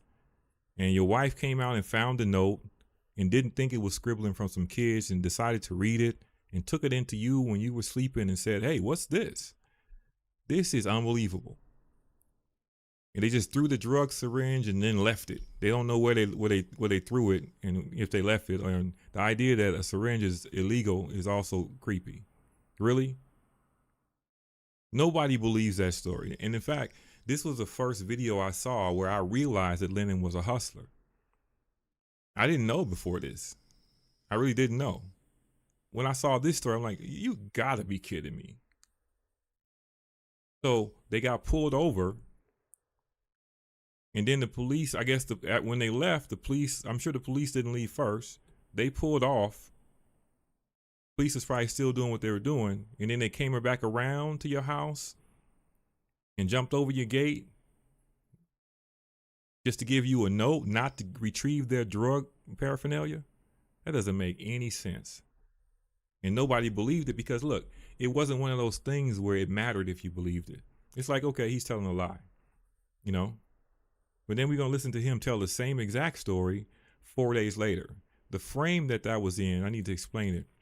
This framing, NWA critical analysis, right? This is showing the crowdfunding campaign that he just completed. So on Indiegogo.com, he was running a crowdfunding campaign for his documentary that started in October 2015, was supposed to last 6 months, was still going. He had just raised $4,000 in that final round. And you look at the date, September 12th, 2016. All right? That's the date, September 12th, 2016. Now, 4 days later, he started a GoFundMe to move his family out the hood on an emergency basis. They need to move right away because somebody threw a syringe in their yard. In there, they left a note.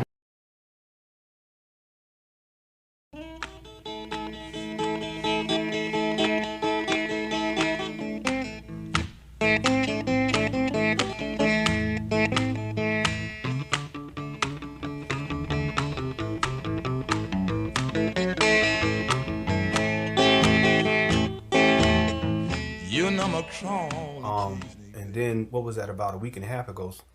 You woke up that morning and you went outside and there was a sign out there, or a little letter out there. It was written on a piece of cardboard. How did I forget it? I'm blocking it out, I guess. And on it, it said, "Sorry, I was pulled over in front of your house by the police, and before they," something like that, "before they came, I threw my drug syringe into your yard.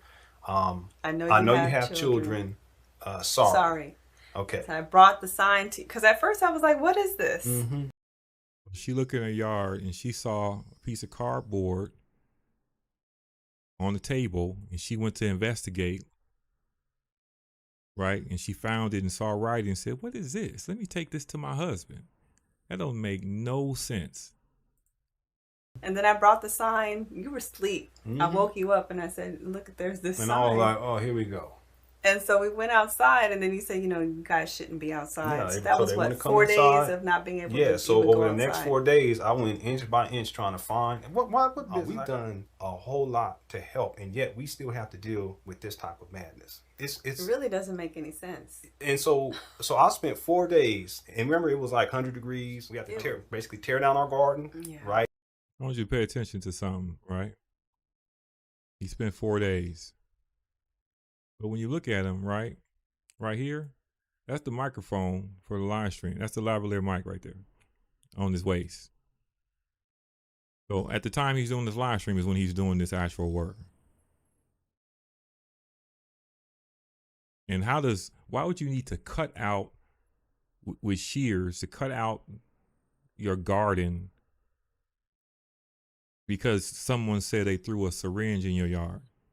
Wouldn't you be able to see a syringe in your yard?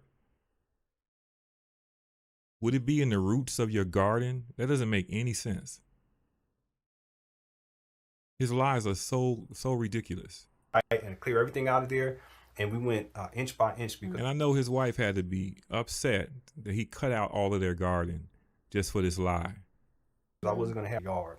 For someone to throw a syringe into your yard.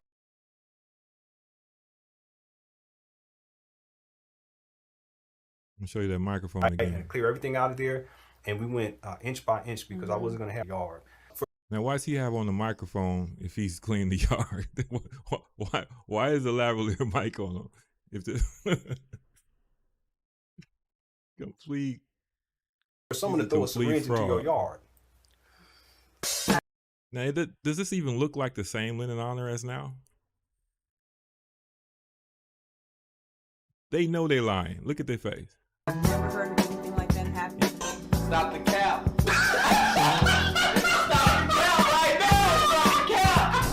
No bullshit, bro. They actually threw it into our yard so they wouldn't get caught with it, and they actually left a note. And the note says, sorry, I got pulled over by cops in front. Before cop pulled up, I threw my syringe needle in yard. I know you have kids. And then it says, sorry, again. So it's a really kind gesture. Some people would say that was wrong with them. Yeah, it was wrong with them for throwing it in there. But I understand the situation, and at the end of the day, they left a note. Dirty low down. Stop the cap.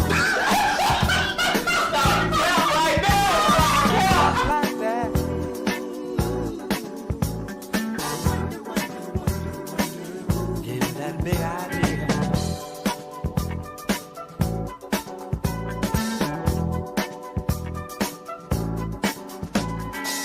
Nothing you can't handle, nothing you ain't got. Put your money on the table and drive it off the lot.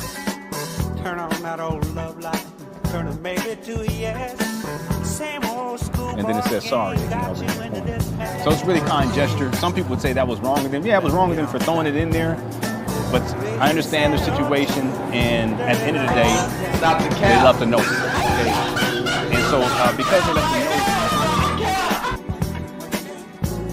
note, put those ideas in your head.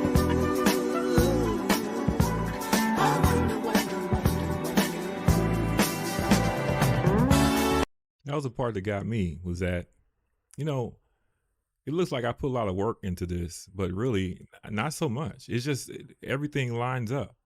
So his writing that he wrote, this is all in all caps, but his own signs that he wrote a lot of cardboard signs in his work, and they're all in all caps. And who writes on cardboard? There's not that many people write on cardboard.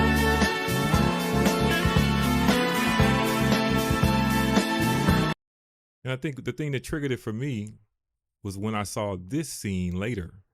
He wrote a song piece on some cardboard, and and it reminded me of back when he did the cardboard thing in that other clip. Same size cardboard. That's one of his things that he does, is write on cardboard. Obvious lie.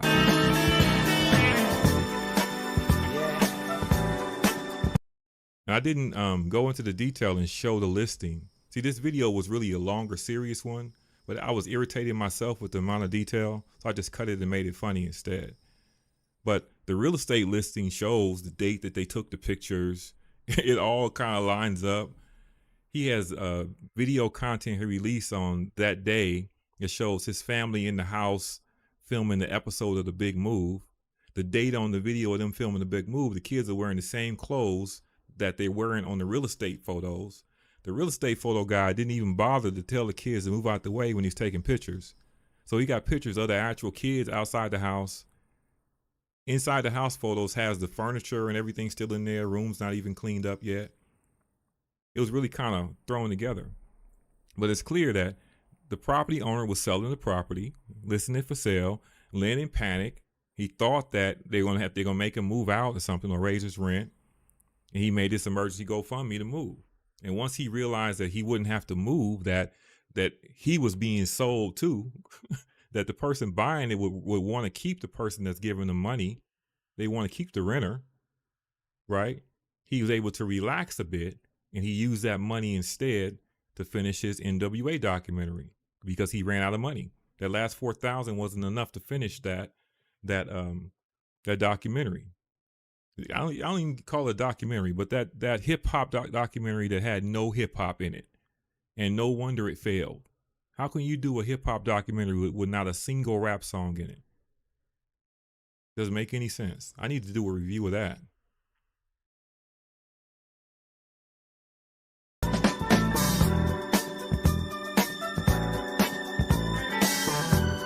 So I spent 4 days, and remember it was like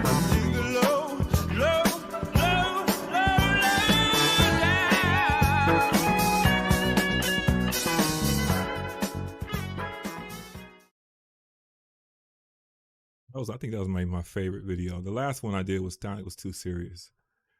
And the racism one about his place, and it really is serious, and it's continued. The Izzy Tachiner thing, they got a settlement for $2 million. The little girl, I have a dream. Self-deleted, autistic, labeled autistic by the school district. I don't even want to watch this. And for Lennon's own child to be labeled autistic by the school district, ADHD by the school district, while Umar Johnson is warning him that, look, what's Umar say? Where's Umar's message at? Let me see. I got a big one in here somewhere.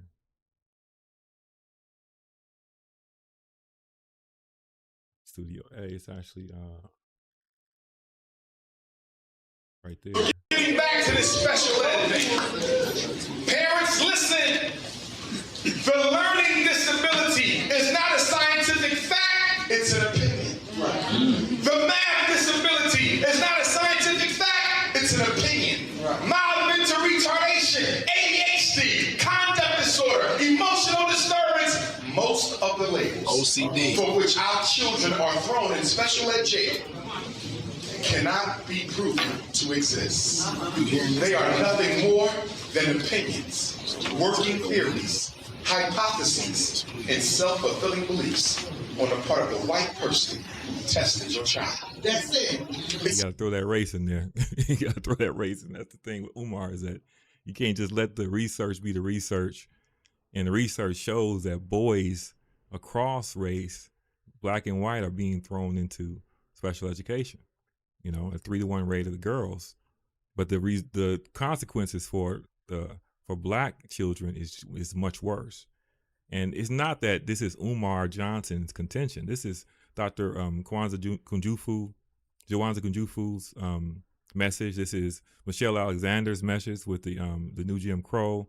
There's a bunch of research that confirms that there is an overdiagnosis of ADD for boys and for black boys. 41% of the special education people are black, while being only 17% of the actual public school population. And it's not the clear special needs situations are clear, but the ones where it's a judgment. Okay, he's too hyper. Oh, he doesn't listen. Those are behavioral things, and that shouldn't lead to a lifetime of a lesser education, less choices. You know, and that's what it does to put them in special education and to medicate them I had a cousin that did that to her child. And it was just ridiculous because he was really, really bright. He was just in the classroom. He didn't have any engagement. Just sitting there didn't match the amount of energy that he had. And depending on the personality of the teacher, a kid being active can just get on their nerves, you know? And so parents just blindly signing documents and going along with what these strangers say about their children is crazy, especially with Lennon Honor's case, when the kid that they grabbed and made special education and autistic and all this, that's his brightest child. And if you saw him now, it would make you crazy. If you look at Umar's daughter, you'll be looking at the opposite. They're a perfect. They should start going live together. They should meet up. And it's hard to believe that that's what they turned that boy into. He had all the promise in the world. Say November 2018. So let's look at Lennon Honors first, Umar Johnson. I want to show the sector when Lennon first introduced his audience to AAS. This is in September of 2017. Techpreneur said, what do you think about Dr. Umar Johnson? Well, first of all, we're going to take that doctor off of there and we'll say, what do you think about Umar Johnson? And, I think at a certain point, I'm going to do a video to talk about Umar Johnson simply because I've had some people who got upset with me because I made some comments in the past video about Umar Johnson and everything that I said was factual and true. And see, that's one of the problems with black folks. We will accept people who, as our leaders, who are people who are of poor character, who lack integrity, who conduct themselves in vile and heinous ways. They can be disrespectful towards women. They can be disrespectful towards African Americans. They can call black women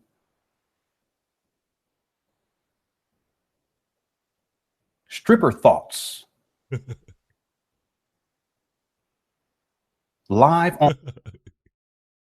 You call her a thought.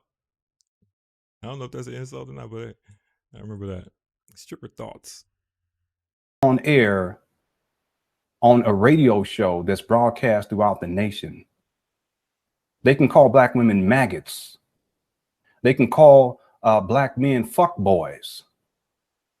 They can call light-skinned black males albinos, dirty niggas. They can be absentee fathers and they can skip out on paying child support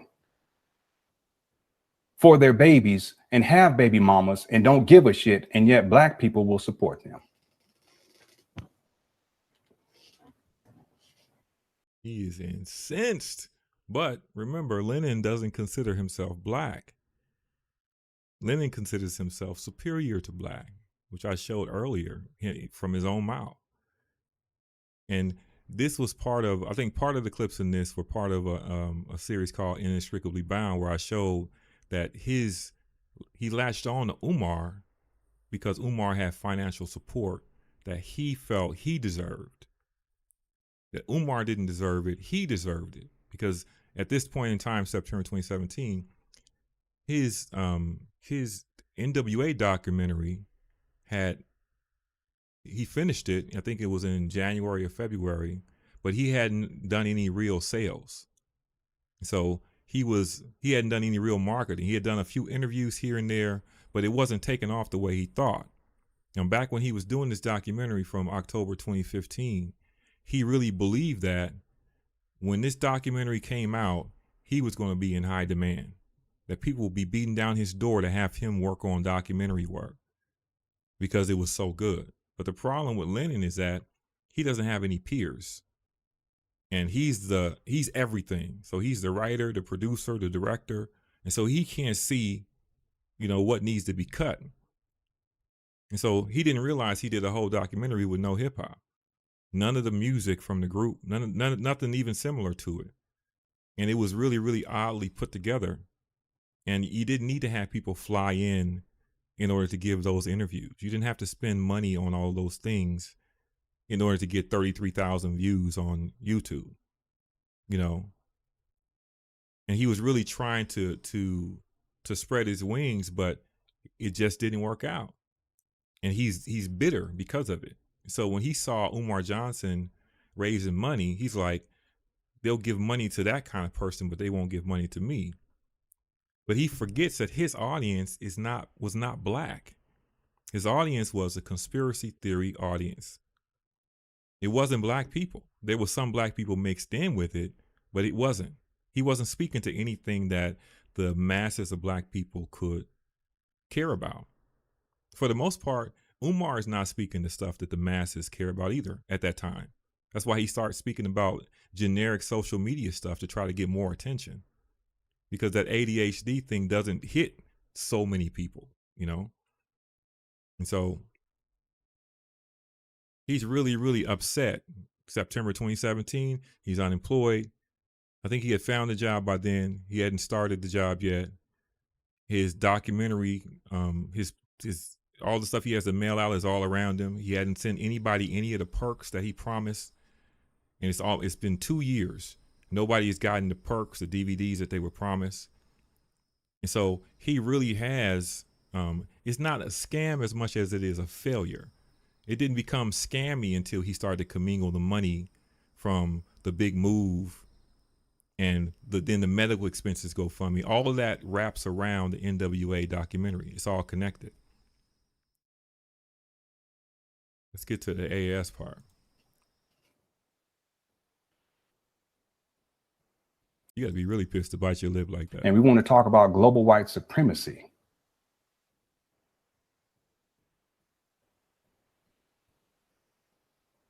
So I think at a certain point, I'm going to do, and everything I just said here is factual. Everything. See, that's the one thing I can tell you. That if I don't know something, I'll say, can someone correct me if I'm wrong on that? Or, you know, I need to research that.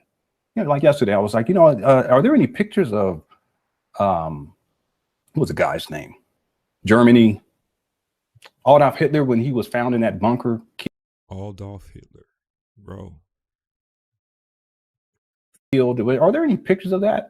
I don't think there are. And I said, but I don't know. I'm going to have to research that. So if I don't know something, I'm not going to say that I do know something. I'll say, you know, if someone, can you correct me if I'm wrong on that?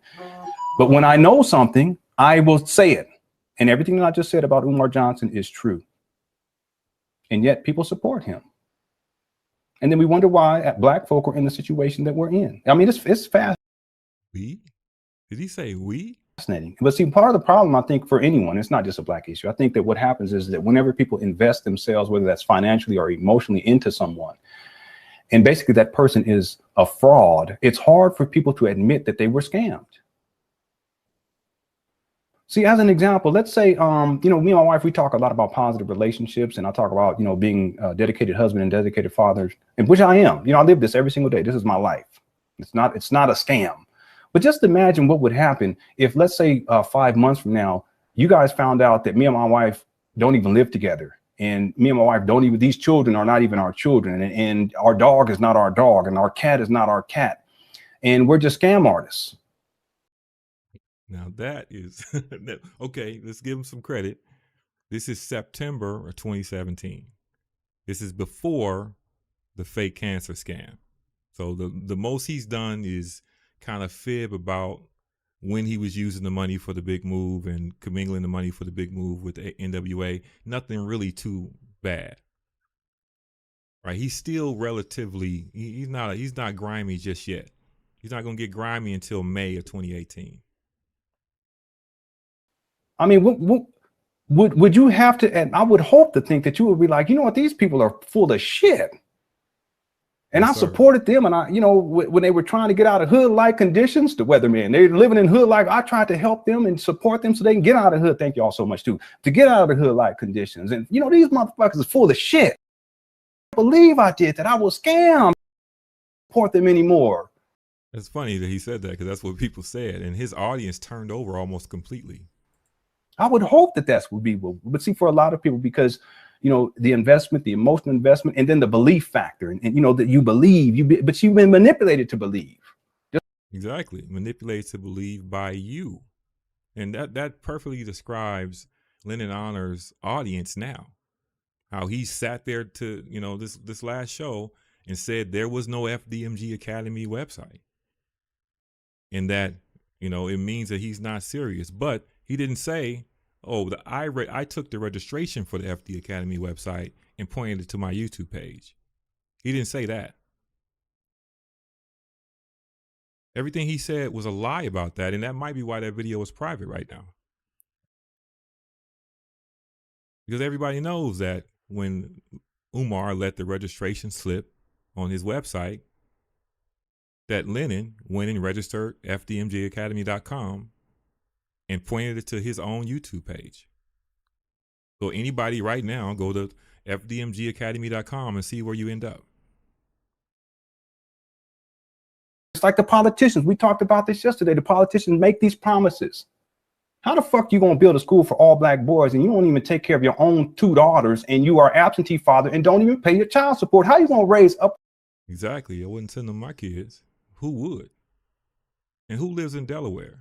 To $1 million and mainly from poor black people, and you don't even pay child support on. You got court cases. What the fuck, y'all? Come on, let me just finish there. So I think at a certain point I'm going to have to do a video. And see, the truth is that this is all facts. I'm going to say this here for anyone, if you have the courage, and look, you may be a Umar Johnson fan, and that's fine, but just understand that you have been scammed. And it's hard to admit that. It's hard to say, you know what, I bought into an illusion. This person scammed me. I know it's hard to do that. But what I'm going to recommend, if you have any integrity. He's talking to We Unlock way back then. As a human being. And if you have courage, I want you to go over to a YouTube channel called Afro Svengali. And I want you to watch every single video. Anti-Afro Svengali, sir. Get it right. That she has posted. Most of y'all are not going to do that because you're cowards and you want to hold on to the illusions. That's your problem, not mine. What this woman does is meticulously, she outlines and she provides facts, receipts, paperwork, and so forth and so on that is undeniable. I'm a very rational person. I've talked about this. You can't just say something. There has to be something in evidence and proof. She provides all the evidence and proof that anyone would ever need. But most of you will not go look if you're a fan of Umar Johnson. You will not go look because you've been mind controlled to believe in an illusion. This dude calls another black man a nigger, a dirty maggot. Dare he? Calls black women calls a black woman a stripper thought. You think I'm gonna send my boys to his? He ain't even, the school is that's part of the scam. I want to take a moment for the couple people in the chat who don't know that I am not an Umar Johnson supporter. What I am is just pointing out the bullshit, and it just so happens that a lot of the bullshit that I'm pointing out is on the Lennon Honor side because there's so many people already pointing out Umar's bullshit.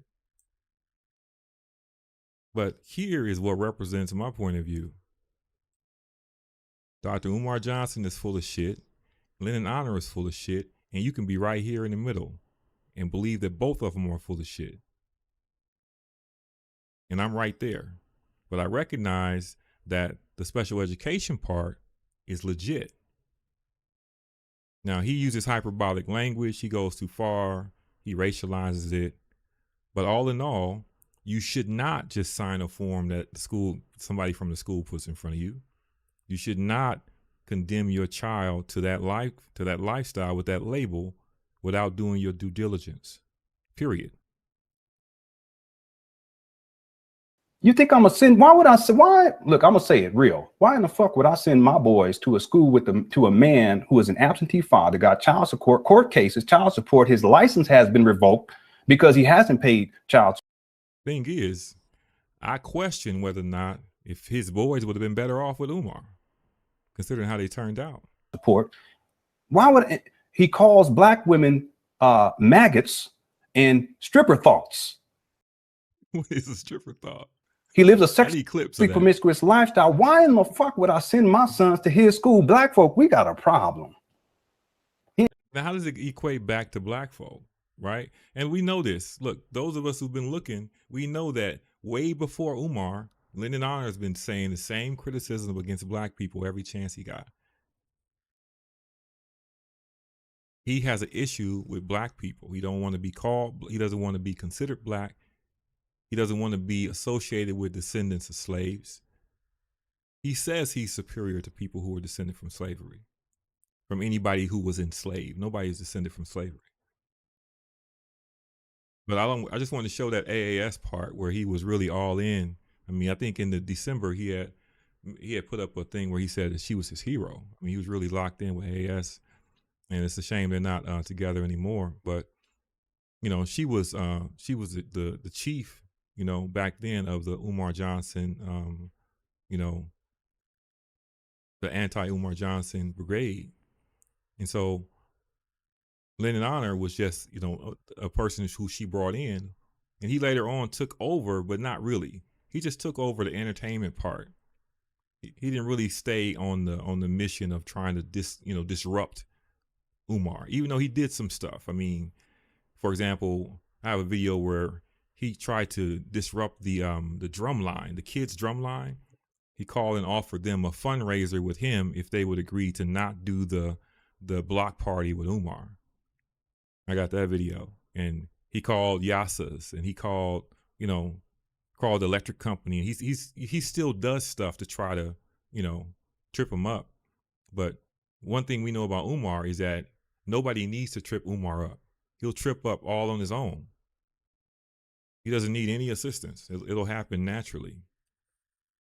So all the extra effort was really just showing your disposition. And for someone who doesn't really care for black people, I don't get why Lyndon Honor is so worried about it.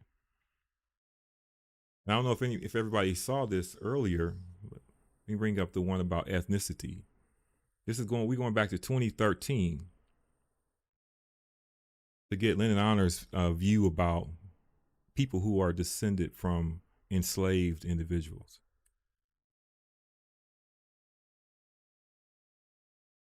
I'll cut to the chase in this. In West Africa. In West Africa, okay? Somehow or somehow, my Filipino grandfather and my Cape Verdean grandmother meet in San Diego, California. Isn't it fascinating? We live in a whole new world nowadays, okay? You got to really think about this. Concept of race is so ridiculous. That is an important point. It's important to realize just how many people in and around black issues related to FBA, ADOS, Black American people, they're not from here. They don't have a history from here. Their ancestors didn't toil here, didn't fight here, didn't die here. And that's part of their disposition toward everything that's going on here. But they blend in and they cast judgment. They meet and they have many children. I don't even know how many. I would have to count, okay? 6, 7, something like that. So in essence, this dynamic is fascinating because we have this part of my family, which is quote unquote African, but influenced by Portugal, right? That's why Francisco Pires Andrade is a Portuguese name, and there was a time where the Cape Verdean Island, I don't know if it still may be, but it was under the dominion of Portugal. And then you have this Filipino from Cebu who liked to play guitars and ukuleles. I used to wear the flower shirts and all that. That's why my hairline, I got his hairline and all that kind of stuff. He ends up as an immigrant coming to the U.S. So the reason why I'm saying this is because, was he an immigrant? Yes, I believe so. Yes, I believe so. And the reason I'm bringing this up is because this notion of African enslavement doesn't resonate with my heritage as much as it does for a lot of other folk who are classified as being quote unquote black. And the reason why is because, see, you'll find this, that quote unquote black people, whatever that means nowadays, who migrate here or who immigrate here to the United States of America, they don't have the same mentality, the same race-based ideology as folk who are the descendants of Africans who live here now in 2013 in the United States of America. Did y'all know that? And that's one of the reasons why a lot of my friends in college were from other countries, because there was already this thing resonating within me and I recognized that, no, I'm not just a descendant of an African slave, okay?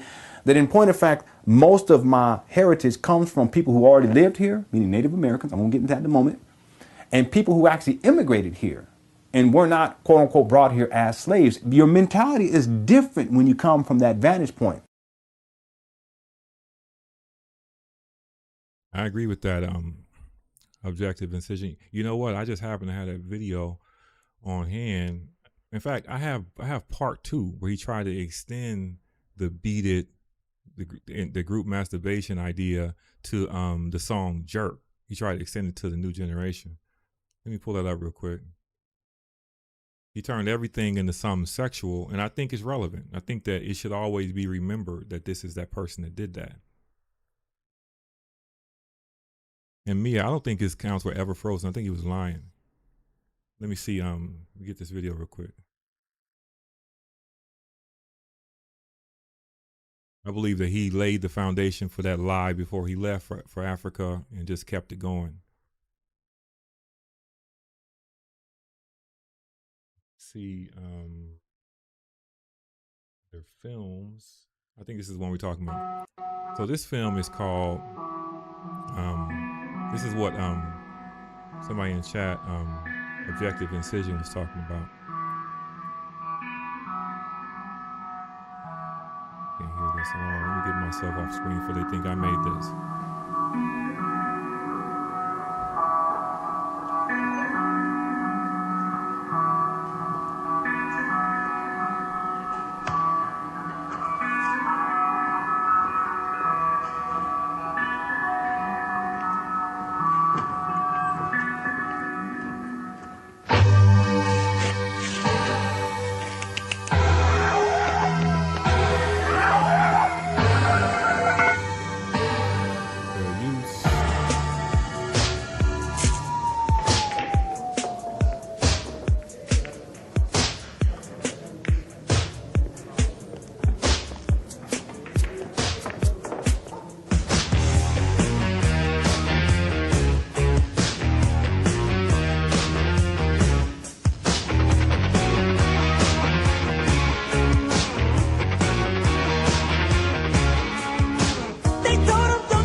This is the replies that he got to this thing that he did. This is actually part 2. And so he does a response where he shares the emails that people sent him. And the interesting thing about this is that he didn't come up with this idea. He actually read it, and but he claimed it as his own idea, you know. And a bunch of the things that he did, he claimed that he got inspiration from the cosmos, but he really read it somewhere and then made it into his own thing. And the people who saw the video believe that he's the person who thought of it, and when he wasn't.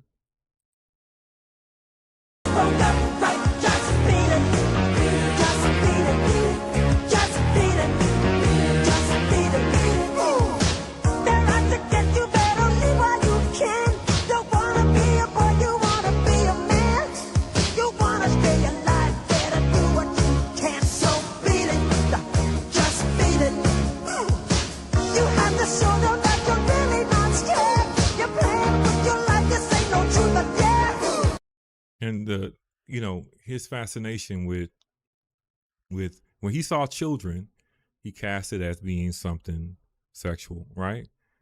And then when he saw adult men, he cast it as being something homosexual. Constantly in everything, right? Now, the whole idea of what he's saying about this video was ridiculous. And it'd be different if he was like a comedian, and it would be funny, but he's serious as a heart attack. And he just went about everywhere casting everything as being homosexual, part of some homosexual agenda, and something to do with pedophilia. Everything that he saw. And it's just interesting to watch it all play out. And even, I think the live stream he did when he first came back, he had a segment in that where he sat and decided to talk about LGBTQ, right? And he liked the lesbians, and he just didn't care for the gays so much, right? And before he said that, he looked around his house. He looked around his house because his son is LGBTQ. And he wanted to make sure his son wasn't there. And the idea that he would even need to make jokes about that is funny if you know his history. If you know the fact that his best friend from junior high through high school was gay. His mentor, his musical mentor from junior high through college was gay. His roommate, when he first got to college, his freshman year, was gay. Right? He had no issue with any of that back then. And he also says that for the 5 years he was in Irvine, he didn't have sex at all with a woman. He abstained.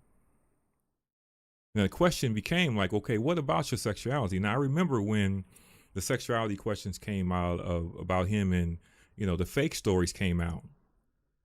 But those fake stories made it impossible to talk about it for real. Like what's really going on with you? Because a person that feels like they got to make kids to prove that they're a man, maybe there's something else going on with that person.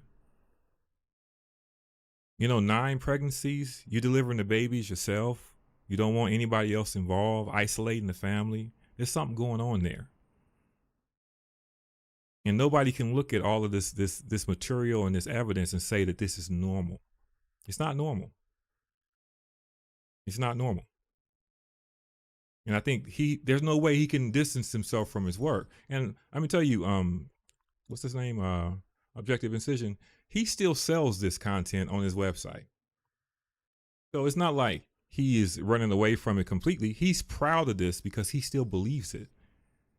When he says he distanced himself from this and he don't believe this stuff no more, he's lying. He's still proud. If he really believed that this was a destructive time for him and he didn't know what he was doing and he was fearful, why is he still selling the material on his website? Why is it still for sale? Because he's proud of it. He's really proud of it. And that's the scary part about him. But it's going to come out eventually. Those kids are going to start talking. Now, in this video, I don't really want to watch the rest of this, but he transitions it from just Michael Jackson in this masturbation circle to, there's his basic breakdown. And he goes into the next thing, which was jerk. Ended the metaphor to this too. And when it made a whole other video about this.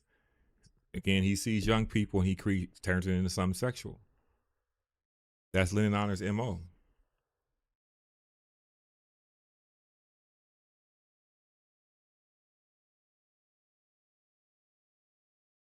Ned Flanders. And so in the room, I have a dream. All his kids didn't have nothing. My 4 little children will one day live in a nation where they will not be judged by the color of their skin, but by the content of their character. I have a dream today. Not that one. I want to see this one here. Not that one. In the park, wasting. This is the one where You said you got 5 kids. it's just a theme, the marketing part. Sit in the park in the park when they got 5 kids. I don't know a motherfucker got time to sit in the park unless they kids with them. Check it out. Yo. Today, I got up and I said, you know, we've come a really long way since we moved here. We have so much more than we had when we first got here. Like we didn't what? have a refrigerator, a washer and dryer. We didn't have a stove. I mean, there were so many things materialistically that we just didn't have. Now, in this one, I came back to this because I got some, I was looking through my pictures and I found a picture from the house before this one. Right. And in the picture that I found, it was I think it was the 5th birthday of the oldest child. So she had 3 small children. She was holding the youngest girl. I mean, the oldest girl. And she was pregnant with the, wait a minute, was she? Yeah, she was holding, and she was pregnant with the youngest girl. And this is at the house before. And in the caption of the video, this is from February of 2009. The caption said 2 weeks later, she gave birth to that other child. Now, Lennon Honor has said that the last 2 children he had were born in this house in Hemet. He personally delivered them in this house in Hemet. Right? So what that means is when she's talking about that when they got to this house, they had no refrigerator. They had no oven, no stove. They had no washer, no dryer. This is when she was about to deliver the baby. He took her to an empty trailer house with no appliances, and she gave birth there because they didn't get this stuff till later. Washer and dryer, stove, refrigerator. While she had 3 small kids also. And then she's pregnant again right away. After the 5th child comes out, she's pregnant again, miscarriages again. She's had like 4 or 5 miscarriages, according to them. And Lennon would talk about it on a radio program as if it was just information. Like he had no sensitivity about the miscarriages. He would call them our miscarriages, you know? And she's so emotionally stunted that she doesn't know how to feel about most things. She just sits there and looks at him. I mean, when her father died, Lennon went off on her father, insulting her father. I know you're dead, but it don't make me no difference, is what he said. She just smiled. She doesn't know how to feel about things. And this, imagine if CPS came to the house and there's no appliances, and you got all these kids having a baby in the house with no medical oversight. Her life is at risk, not his life. And he was trying so hard to keep control of her and to keep other people out of their life that he just isolated her. The best case of it is that, in fact, I've got an example of it from this house, right? There's he's making a video and her mother calls. And this is what he tells her. But in general, you got what, 1 billion people in India? Okay, y'all better look into the Casus Mania, because that is no joke. Y'all think you got it bad? Who's calling me? Come on now, you got to be kidding me. Oh, hello. Good, good. Can I have her call you in just a little bit? Okay. Oh. Oh, thank you. Okay, yeah, well, I'll have her call you as soon as I'm done. Okay. Bye-bye. That's my mother-in-law. Yeah. Now, the question is, why she got to wait till after he's done? This is not a live stream. This is a video. This is just a video that he uploaded. Now, he doesn't want the phone to interrupt him, right? So why does he have the phone and why doesn't she have the phone? Because he controlled access to her. He controlled her father. Her father, he actually wrote a letter to her father saying, do not contact my wife again. On his deathbed, he's asking for his daughter. Lennon refused to allow his wife to go see her father on his deathbed. He had an issue with fathers, period. Her father, his father, Umar's father, fathers in general. He's got an issue. And controlling access to her like that, isolating her, that's more we didn't really behavior. get along for a while, but things are a lot better now. Too, I feel good about that. Why not just give her the phone? It's a small house. And the thing about it is that all 5 of his children were born outside the hospital. The first 2 were born at a birthing center, right? There was an accident, a fire that killed his wife's brother and cousin. And her life was saved just by coincidence. Some police passing by on the freeway, and they just came down and saw a fire and went in, and they got her out. Everybody else died. And because of that, the family received a settlement. And the family took the settlement money and settled in Atlanta. Lynn and Honor, and when they finally got together, they moved to Atlanta with the family. Lennon didn't have a job down there, right? And when she was 6 months pregnant, 6 or 7 months pregnant, he moved her from Atlanta back to California. He didn't have a job. He didn't have anything. He moved into a relative's house where his brother was living, in a single room with him and his pregnant girlfriend. Because they didn't get married till like 2023, right? And so the thing that's significant about that is this. Her mother and her sister, her mother's sister, are twins. They're both midwives, meaning they deliver babies. And of course, it's something that when your wife is pregnant, you take her to where her family is. She doesn't come to where your family is to have a baby. You go to where her family is to have a baby, because then her family, her mother, her aunts, they're going to teach her how to take care of the baby. In this situation, her family knew how to deliver the baby safely. They have experience at it. But Lynn and Honor took her away from them because he had a problem with the mother. He wanted to control her, control access to her. He was like his disciple. So imagine how cruel that is, to take that opportunity away from her mother and her aunt to deliver the baby of their, the child. And then he got to the birthing center. They had the first child, got pregnant again, had the second child. And then no longer, he wouldn't use the birthing center anymore because the birthing center was asking questions, asking her, was she safe? Because he seems controlling and wants to be too involved in this process. So they stopped going to the birthing center and started to have the babies in the house with no safety, no paperwork, no nothing. And that's a scary thought as a father of a daughter, thinking like, man, this is the worst kind of a man for her to get associated with. Trying to make his own cult. And he really did have his own cult up until the time that they got to Utah and his wife was able to convince him to let the kids go to school. And that's how she got her freedom and got back to work and got her life going again.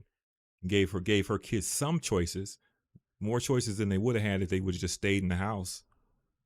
But because he was against college and against, education in general, their choices today are severely limited.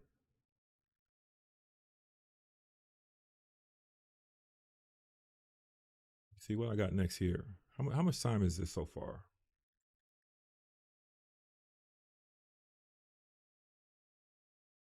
Now, Umar got his own issues. Umar is how pathetic is that? You live in the same place with your kids and you don't go. How could you do that? She lives in Philly, but you don't have any connection with your daughter. But you're talking about hypothetical kids in a hypothetical school. They could really have a competition for who's the worst father between Lennon and Umar. I don't know which one is worse. I don't know if it's worse to be absentee or is it worse to be in the house and still come out with a terrible result. Like there, but not available because you're spending 7,000 hours making Umar Johnson content, railing against a hypothetical school for hypothetical kids, while your own kids are deprived of attention that they need to develop into men. That's crazy. I don't know which one of those things is worse. They're neck and neck.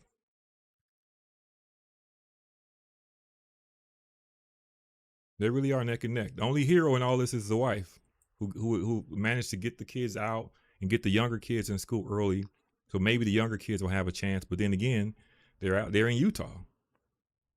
You know, there's only 38,000, 40,000 black people in the whole state for a reason. The federal government is there investigating school districts for a reason.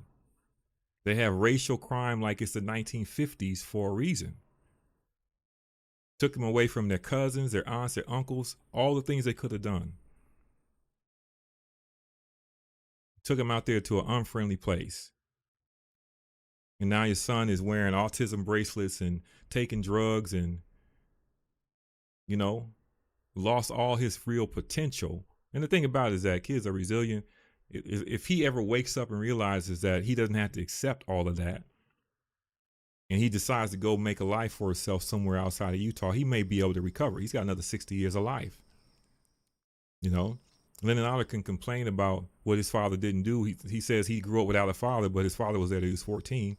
14 is about the age that a lot of our fathers left. You know, moved down the street. To say you don't have a father is not really true. And if at the age of 20, Lennon had been in college for 3 years, so how bad a job did his father really do?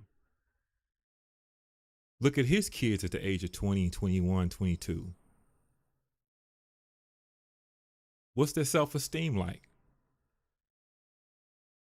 Destroyed. He destroyed those kids. And that's why he won't show them. If you saw his son, you would flip.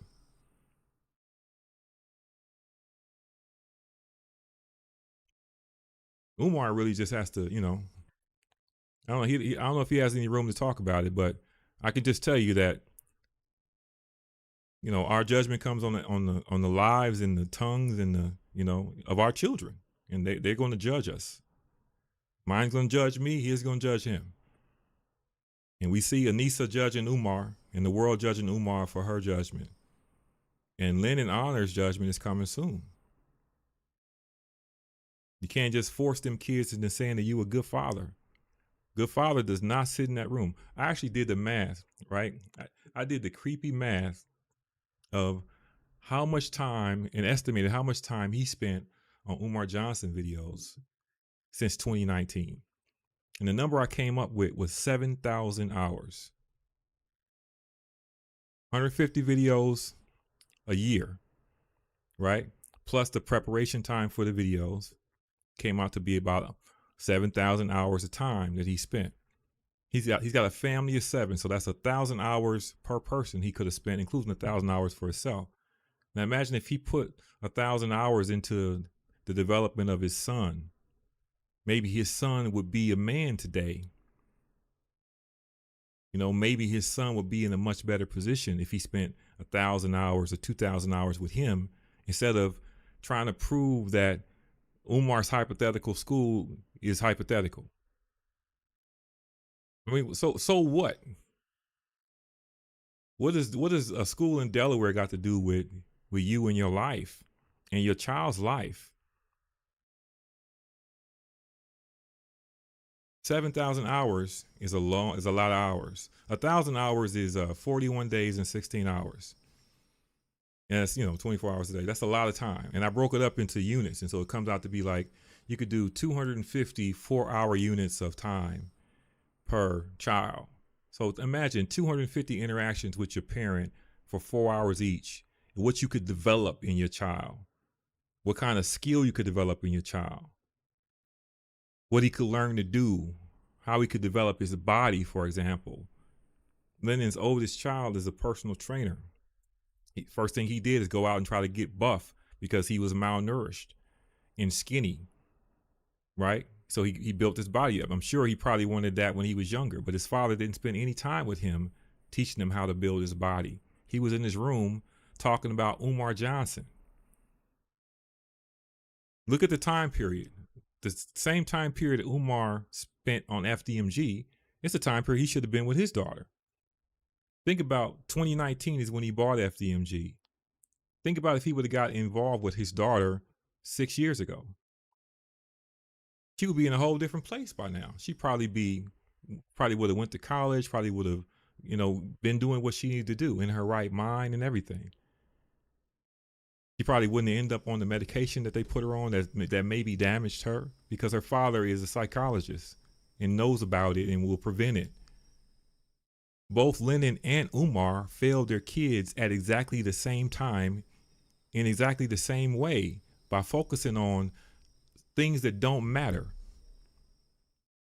And they don't matter because even today, what's the difference? What's the difference between today and 2019 for Umar Johnson? FDMG is still an idea. What's the difference? It's like it's almost like if you wouldn't have did it, you would have been better off, and your child would have been better off. And it's also interesting is that both Umar and Lennon, they both have a child that's about 14 years old. That they still have one left that they can save. That if they disengage from the bullshit and go raise their kid, they have a chance for those kids to turn out right. They still have a young one that they can fix. I think Lennon has maybe a 16-year-old too. But his youngest son, he still has a chance with his youngest son. But we see Lennon doing more Umar content than he did when his other boys were younger. He's doing way more live streams and longer than he was doing before. So he hasn't learned anything. And I wonder if more than one of his children was labeled as special education. I wonder. He won't talk about it. But his kids, the reason why I know this is that his son posts all this to Instagram. You got adult kids, they post what they want to post. And I feel like his kids feel some kind of way. You don't learn your kids, your parents are just regular people till you're 30. I didn't until I was 30. She's just a person. That's what's going on. Regular human being that makes mistakes and has fears and doesn't always know what he's talking about, even though they talk to you in that tone like they know everything. Like Lennon talks to his kids like they're babies. So the parallels between the two is really, really interesting. How can they both have all these things in common, and not see it? And I wonder who is worse. That's gonna be the title of my next experiment. Maybe I'll do a real show next time. Who is worse? Who's the worst father? Lennon Honor or Umar Johnson? Because neither one of them are good fathers. Neither one. If your son can't make it without you, you're not a good father. I don't care what you say. I doubt his sons they don't post no cars. They don't have no driver's licenses. He disabled them kids in every way, trying to make himself feel like a man by controlling every single part of everything. And I don't even know what's going on with the girls. I stay away from that part because they're still, they're young. But my main concern was all the manhood talk, all the what black people are supposed to do, what fathers are supposed to do, as if there's more than one. I have to tell them there's more than one devil. So you're sitting in the house with your kids and you're failing them. Is that worse to be in the house with them, failing them, or is it worse to be gone and they succeed? Is Lennon Honor a better father than his father was? I was watching a video today. He's actually telling his kids, his sons, that his father beat on his mother and was on drugs and did all this stuff. And he thought that he was showing the kids how he was better than his father. And he didn't realize that everything that he attached to his father, he attached to them. That it weighed negatively on their esteem, that you choose what to pass forward to your kids. And if you want to pass that on to them that in the form of that kind of trauma, then you're choosing to pass that. He's trying to make himself look better to his sons by denigrating his own father for something that happened when his father was really young too. with a bunch of kids.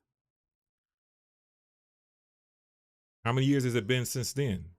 He's 50 years old now.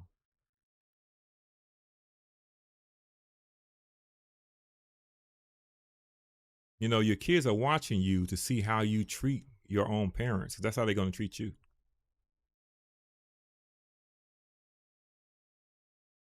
You know, Speakeasy, I really think that. I really, really believe that. I think that I was thinking about that earlier, that he really is. He doesn't want his kids to be better than him. There are people like that. And I think that I need to put a background behind that. It's white. I think he really did. He really is concerned about them surpassing him. Like, think, for example, his the son that's labeled as autistic, the bright kid, he's a musician, right? And you would think that maybe he would have some music that he did with his son, right? No, you've never seen any music done with his son. I doubt he played anything with his kids. You would think that Lennon Honor his father is an excellent musician. His grandfather was a musician. He was mentored by a world-class musician. Went to a really good performing arts high school, went to a great college program. You would think he would want his son to have the same experience. Nope. He took it away from him. And do you think he personally transferred his knowledge about music to his son? Nope. He was making Umar Johnson videos. There's no way he had time, because he spent 7,000 hours between 2019 and 2025 making Umar Johnson content, streaming, preparing, researching, discussing. 7,000 hours.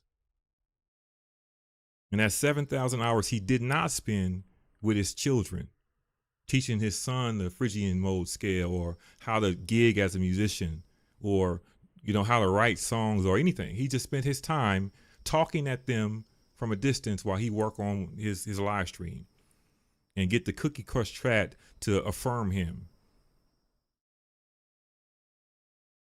And who loses in that equation? It's the kids that lose.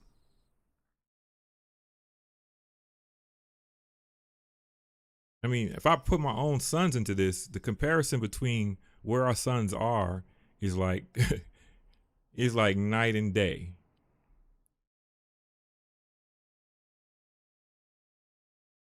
You build your life around what your goals are for your children. You move places and do things in order to give them opportunities. You don't move places to take away opportunities for them, to try to limit them.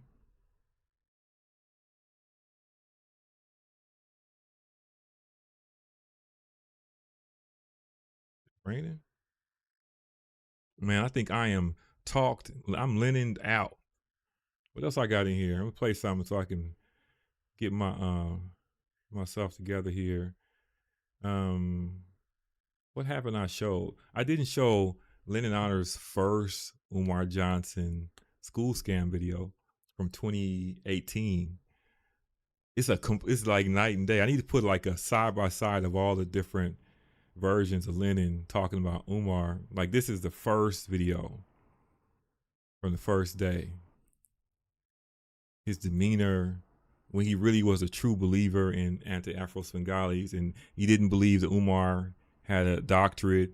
They didn't believe, they had so many theories that he had multiple personality disorder, that they had so many stories that he had got arrested for cocaine in Atlanta, even though that profile was like a 20-some-year-old dude. They had all these stories that they investigated over the years. And Lennon was full, he was filled up with all of these stories. And he had found something to latch onto, to take the focus off of him and his mistake in moving to Utah, because it really was a mistake for him. And there's no way out of it, Got too much responsibility. Kids get to a certain age, you can't just tell them anything anymore. This is let me just show the beginning of this, the start of the first, how serious he is. All right. Greetings, everyone. I want to greet you with lots of love, peace, and positivity. I hope you're doing well. Welcome to another live stream here on my YouTube page.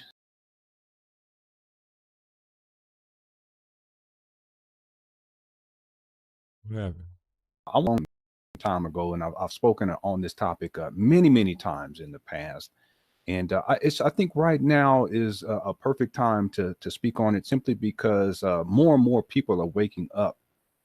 And I'm going to phrase it this way: more and more Black people or African American folk are waking up to the different individuals in the community. It's an online community for the most part, who are involved in criminal behavior. Committing fraud is a criminal offense. Wire fraud, criminal offense. Individuals who are scamming people, individuals who are misrepresenting themselves. They are saying that they are one thing when they are not. They may say that they're a psychologist, but they're not a psychologist. They may say that they're a doctor, but they're not a doctor. They may say, he's talking about Umar, because this is when they didn't believe he was that his credentials were real. And this is post scam. So this is after Umar. This is after Lennon crossed over to the dark side and ran the fake cancer scam and lost the respect of his wife and lost the respect of maybe his older children and lost the respect of himself. This is what he's left with. He's a shell of himself. I mean, we can run down a whole list of titles that people use to misrepresent themselves. And the idea is that in misrepresenting themselves, they can gain more access and ultimately gain more confidence. In other words, more people will, I should rephrase this, more people will confide in them and believe in them and place their hopes and dreams in them. And then once the confidence has been gained, that is when the con man begins to manipulate and scheme and scam. And this is precisely what Umar Johnson has done, continues to do. And that's the topic for today. Now, excellent introduction, right? That's a whole different Lennon than now, right? And he really missed his calling. He should have been doing like training, corporate training. And that's November of 2018. And because his only videos that would get traction were when he would talk about Umar. Umar was popular enough that people had strong opinions about him because he's a polarizing figure. Anybody who talks racialism all the time, race, they're polarizing. And so you're going to get strong reactions on either side. And then you get the neutral people to come in the middle to say, you know, and so you end up with an audience 3 times the size you would have had. So the audience kept pulling him back to Umar. He really didn't want to stay on Umar. He would wander off and they would pull him back to Umar again, telling him that nothing else he had to say was worth anything, only talking about Umar. So this is January 2019. All right. I'll leave. This is when Umar Johnson was supposed to announce the school location. This is like the 1st of January. And he was down and depressed. And I don't understand why, but he was. At that. Listen, everyone, I want y'all to have a wonderful, wonderful 2019. Again, I don't know when the next time I'm going to do another video. My schedule is crazy. But I did want to take the time to do this video here because I was able to talk about some things that I did in another video that I didn't upload. But also, I think that the time, it's apropos to speak on this now. Again, Umar Johnson made a commitment that he was going to make this announcement today. And he didn't follow through. But like I gave you guys examples earlier, if you tune in later, I gave you examples, audio clips of Umar making similar promises a year ago and didn't come through. Why is he so down? Why is he so, you know? He was really at the bottom of his life, I think, in a lot of ways, you know? And that's why I say Lennon succeeded in a way, you know, and that Umar Johnson became, you know, a way for him to have kind of what he wanted. He wanted an audience. He wanted to feel important. He wanted people to look at him a certain way. And he's able to create that virtually, kind of online, you know, and without that, this is what he's really like. Okay. At a certain point, you're going to have to come to grips with this truth, that it's nothing more than a scam. 7,000 hours, bro.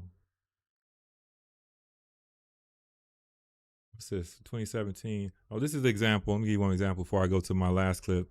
This is an example of the kind of logic that Lyndon Honor was using. He still uses it, actually. His 9/11 fear thing is still in play. This is the reason why he was gone. Charlie Kirk was killed on September 10th, 13.8 miles from Lyndon Honor's house. Yet he doesn't say a thing about Charlie Kirk when he comes back. That's what I was listening to him for. I wanted to hear if he was finally going to speak about Charlie Kirk being killed right there, the manhunt for Charlie Kirk being in his area, and any possible backlash that maybe his family received from being representing 10% of the black people of the whole area. There's only 70 black people in this city. I thought maybe he had something to say about that silence. He want to talk about Umar.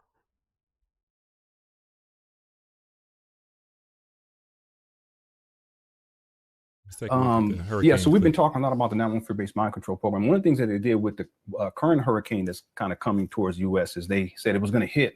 We think it's going to hit on September 11th. And I explained how that's part of what I call the 911 fear-based mind control program. And the idea is that if you say it's going to have something to do with September 11th, then it makes people even more fearful because people associate September 11th with terrorism and terror attack and trauma and suffering. And, so then basically they make a subliminal association between a hurricane and September 11th, even though they don't know when the hurricane is going to hit the mainland or if it's. This is the crazy part. I'm like, he really has no education. Though he went to college for 5 years, he was studying music, but he really believes that he doesn't know that there is radar to track weather, that meteorology is actually a discipline, that you can predict when a hurricane is going to touch land. You can plot weather. It's people who do it every day. But to him, them saying that this may hit land on September 11th is mind control because they want to affiliate it with September 11th and the Twin Towers. And I would always ask, to what end, sir? For what? For what purpose? He doesn't have an answer for that. And so I believe that when the Charlie Kirk thing happened, what do you think his answer was? Oh, it's a psyop. It's not real. But it's right there in your neighborhood. 14 miles from your house is right there. It's a 20-minute drive. And he would go through in his presentations everything that happened in the news and say it's not true. From Sandy Hook to everything that happened, that's not what happened. Because that's how he coped with being afraid of everything. Going to hit the mainland at all. He wants to feel in control, so he makes these fantastic ideas up. And so for them to say September 11th, why didn't they say September 10th? Why didn't they say September 12th? Why didn't they say? Because it's crazy. That is crazy talk. Let me go back a little bit. The internet is wonderful, man. That's crazy. You really can't tell if somebody is out of their mind if they're in their own space and they got control and they're using their own references. It all sounds so logical when he says it, but if you listen to what he's saying, it sounds crazy as hell. When the hurricane is going to hit the mainland or terror attack and trauma and suffering and so then basically they make a subliminal association between a hurricane and September 11th, even though they don't know when the hurricane is going to hit the mainland or if it's going to hit the mainland at all. And so for them to say September 11th, why didn't they say September 10th? Why didn't they say September 12th? And based upon the projections, I think it's going to be supposedly it's going to be getting closer to the mainland. I think they said September 9th, which is like 4 days away. It may be sooner than that. But this is just an example of media manipulation. So that's what he calls media manipulation. And he dedicated, we talk about the Umar Johnson. I just talked about the Umar Johnson, how much time he spent on that. Now imagine how much time he spent on the media manipulation thing. How much time did he spend on that? How much time he spent writing books that are pure nonsense? Doing research, pure nonsense. And all that time was time spent away from his sons. Time spent away from developing his children, from developing himself, from allowing his wife time to develop herself and develop her daughters. Just crazy. And looking at him now, watching him play the same act and sound smart, like when he really doesn't know much, you know, but he pretends to understand real estate. He never owned any real estate before. Property taxes. He don't know anything about any of that. He's just pretending to, he's trying to sound exact because he thinks that sounds smart.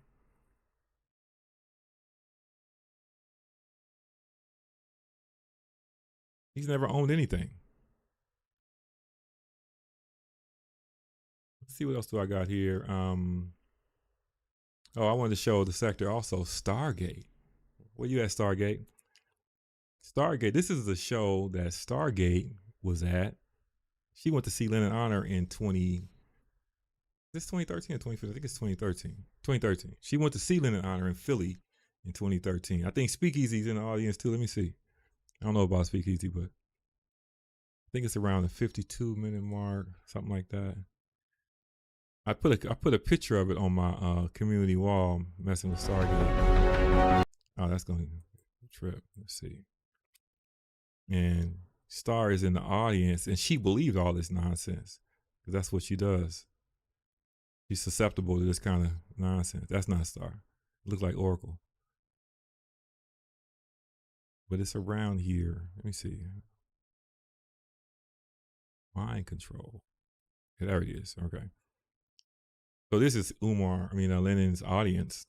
And this is the lady sitting next to Stargate. Maybe she came with Stargate. You're going to remember this day for the rest of your life. Yes. And there, that's too fast.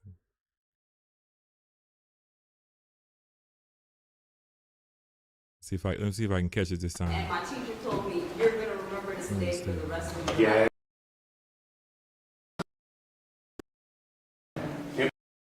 Stargate, right there. Let's get the draw tool and highlight Stargate.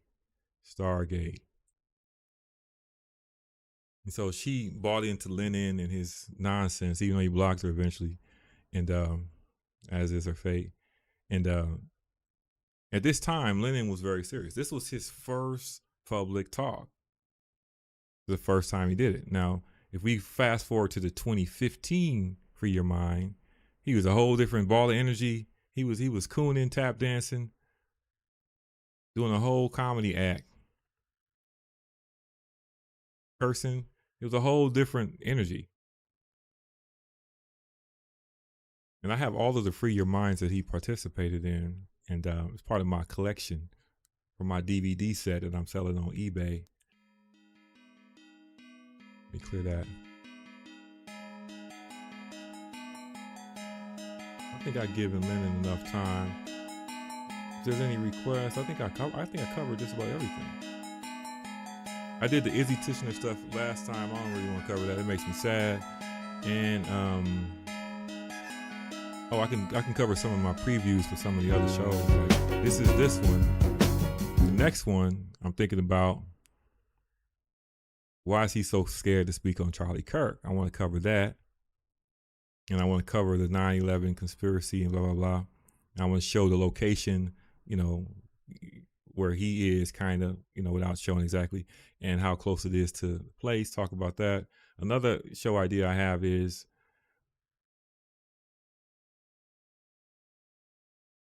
when he called Umar's daughter homeless, he keeps on referring to her daughter. What about his son? Does he really want to talk about that?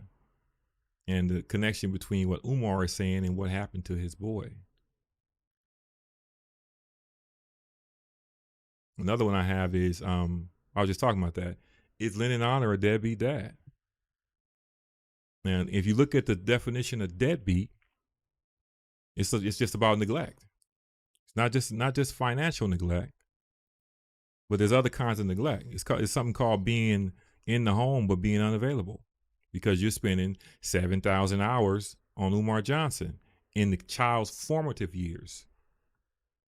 Not going to the gym with them, not going hiking with them, not, putting them in classes. That should be counted as father stuff too. Put them in the class for this, for that. And so many things he could have did with those boys that he decided to trade, sitting in front of his computer, laughing at big man's jokes for super chats, as opposed to getting his boys ready for life. And that is the theme of my discussion with Umar, with Lennon, because it's about fatherhood in the end. He's the one talking down his nose to us about fatherhood, when he is a poor excuse for a father. You put your family in a house with no appliances, all out of ego. You're living in the place where the grandparents are, the aunts and uncles are all there. 6 brothers and sisters, everybody is all there. Why would you have your family in a dump like that? Swallow your pride and send your family to live with somebody in your family while you get the place ready to get everything, have everything that they need before you bring them in there.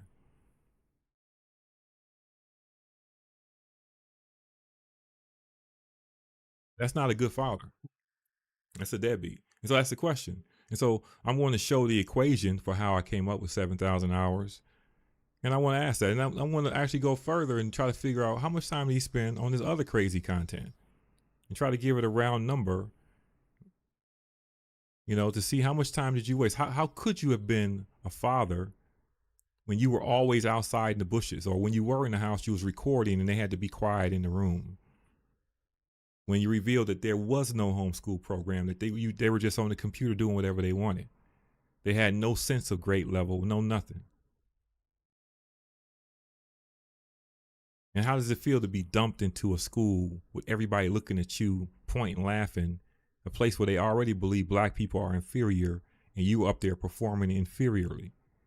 You're proving their theory to be true because you're unprepared. And because your father unprepared you on purpose, while he played with his camera in the woods, talking to hypothetical people about hypothetical shit.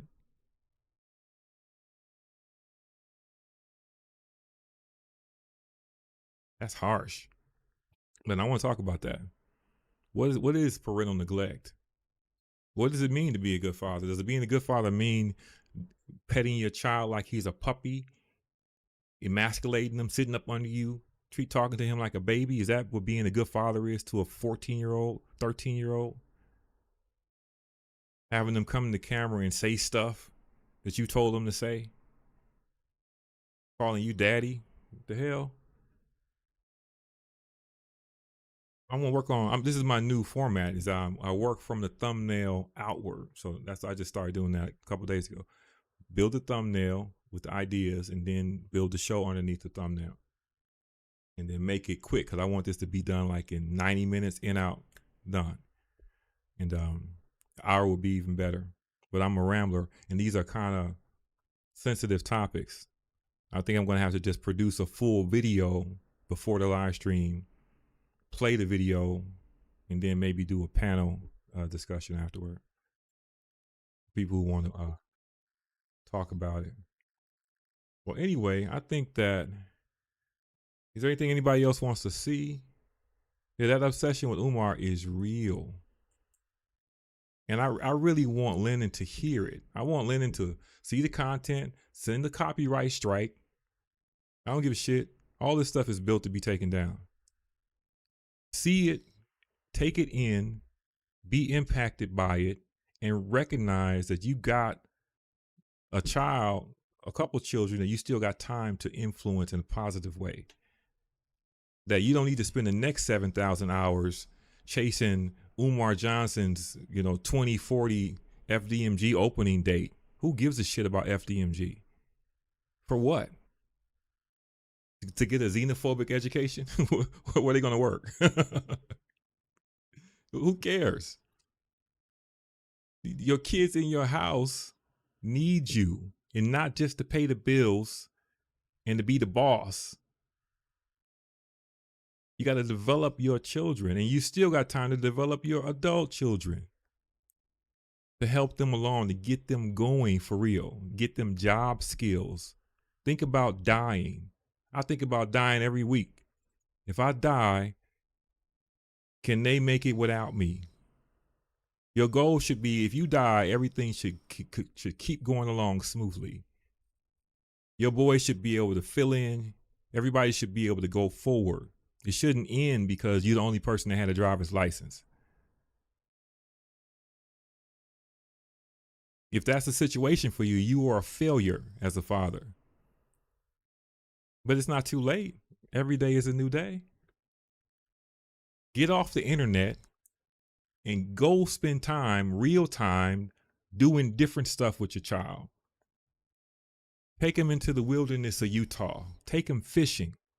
Call Alan Logic up and ask him what kind of bait you need. Go fishing. Go hiking. Put him in Pee-wee football. Let him get a little CTE while he's young. You love basketball. Stop lying saying you don't. Teach your son how to play basketball. Maybe he want to play on the basketball team. Disengage your overly intellectual, connected to the cosmos process and allow your children to reach their full potential like your parents did with you. Sent you to college for 5 years. Let you tour the world as a musician. And what did you do for your kids? Set them back. But it's not too late. Every day is a new day. Same thing he's saying to Umar. Same thing I'm saying to Umar, you know? But I feel like Umar exists more in the real world than Lennon. Everybody got a cousin just like Umar. I think he exists more in the real world. He just needs to get off social media. But Lennon exists in a fantasy land, in denial, and all that time he spent. I mean, you really got to sit down and think about how much time that is. I went far. I went creepily far. I went to the extent of using large language models to figure out, okay, give me a schedule of activities for 2,000 hours of quality time spent between father and son, this age. What could they be doing exactly in this geographic region? These are the things they could be doing. It gave me a whole schedule, 40 hours a week schedule of activities you can do with your child. And, you know, most of the times on the weekend, but there's some time during the week, and how you can develop those boys to manhood, develop their bodies, their minds, get them a trade, get them really prepared to live, as opposed to just being in your shadow, calling you daddy and answering your questions about yourself. What kind of man am I? Do I ever do this to you? Do I ever do this to your mama? I mean, come on now. My father never asked me no shit like that. I never asked my kids no question like that. Does daddy ever yell at you? What? Come on now. He really is propping himself up. And it's like, what's the point? At what age will you stop needing this? What age will it become about something different than just about you and your feeling?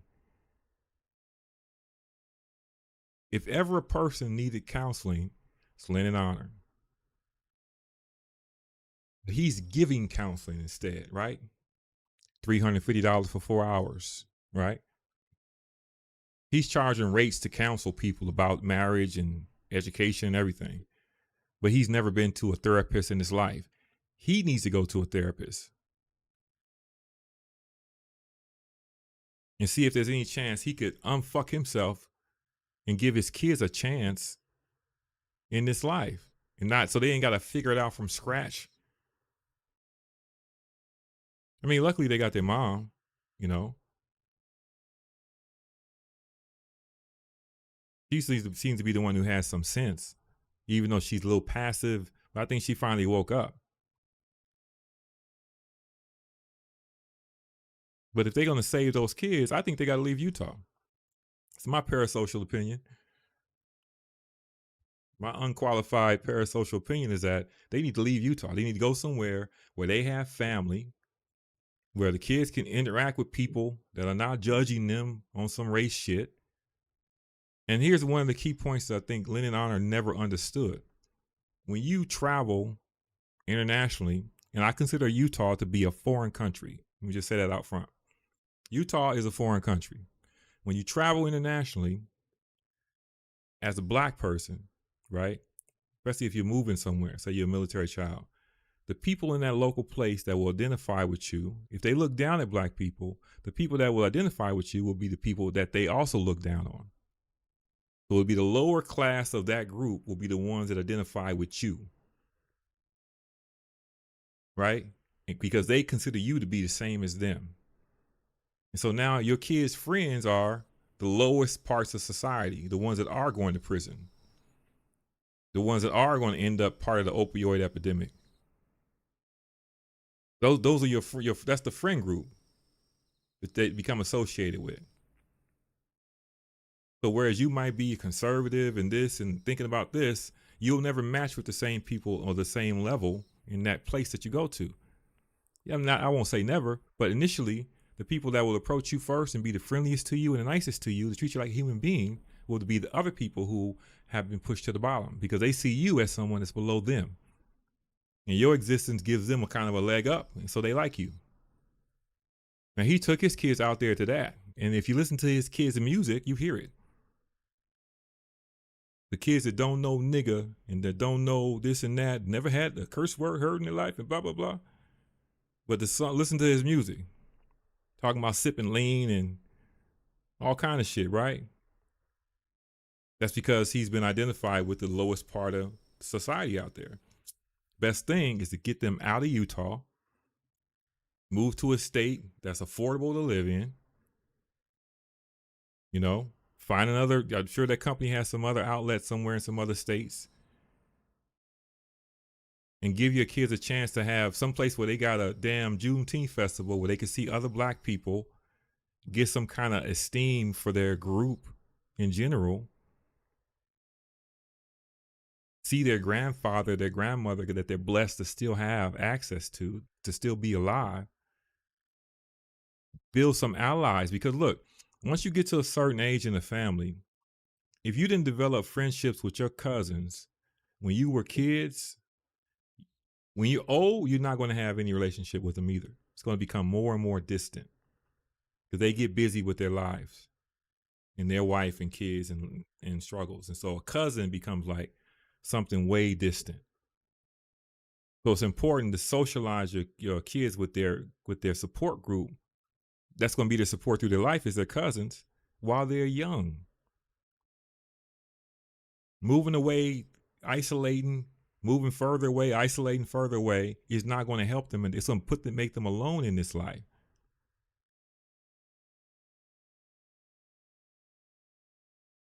It's going to come to a head at one point. How long I've been preaching now? Maybe it's time for another video. I mean, my cousins were like my brothers and sisters. I grew up with my cousins like, you know, we were deep in every school. I had enough cousins where I didn't need outside people. We got backup, you know. Let me see. I have first and second cousins in the same city.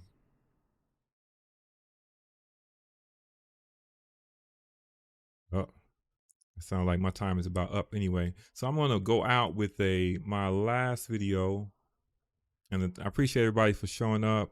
And I'm going to get ready for the next one, maybe polish it up.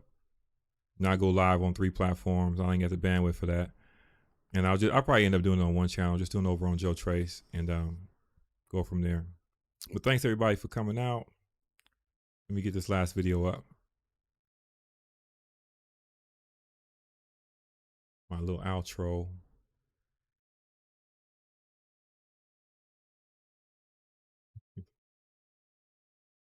That one. There it is.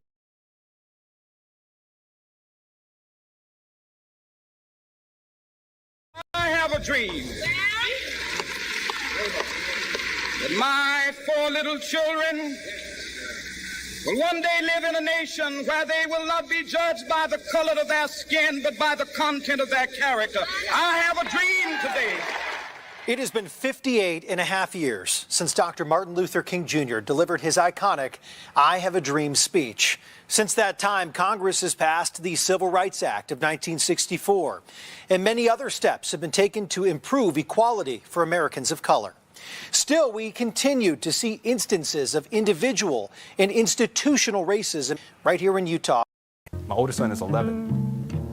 My middle son, he'll be 10 on Thursday.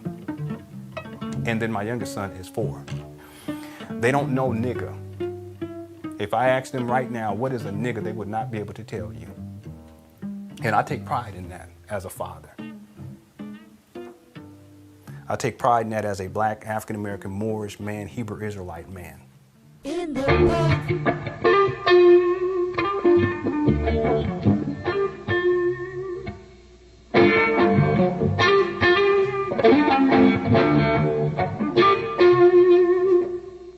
One thing that I would say that I came away with was how genuine and how wonderful our black friends and neighbors are. They are deep thinkers. They are hard workers. They are everything that you would expect them to be, you know, and the wonderful thing is that they are anxious to engage with us, anxious to be our friends.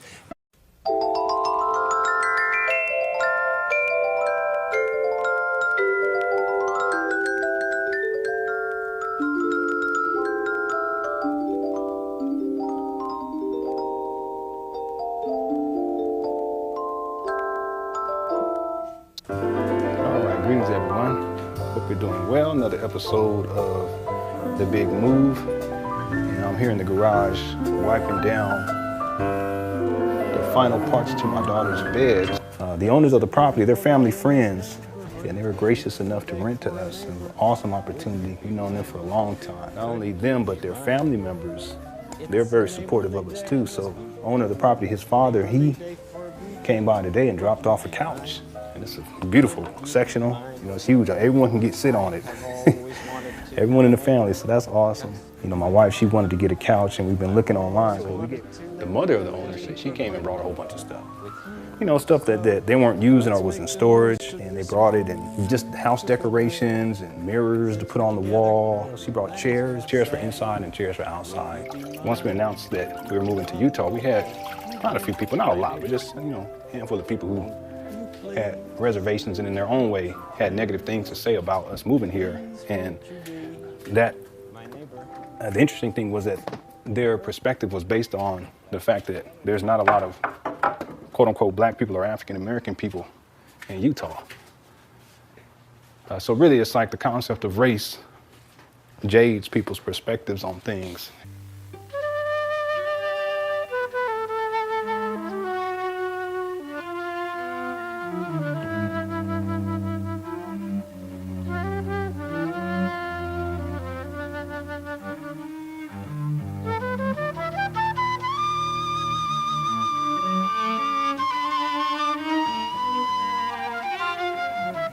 And how they see things. And race, in and of itself, is a concept.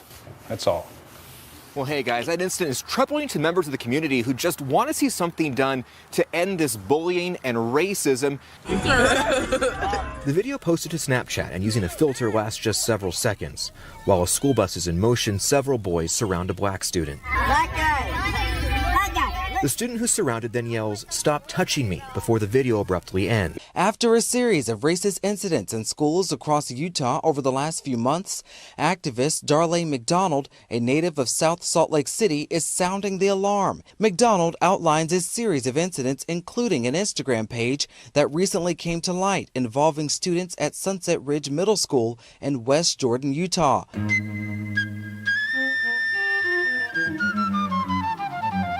The social media page targeted black students by posting photos of them captioned with insult,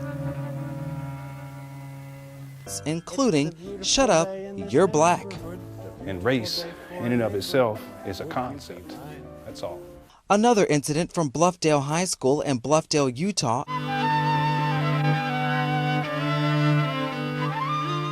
involved a school-sanctioned illustration of a black man depicted in jail wearing an orange jumpsuit for a fundraising event. The school's director told a local media outlet he's sorry, admitting it was insensitive.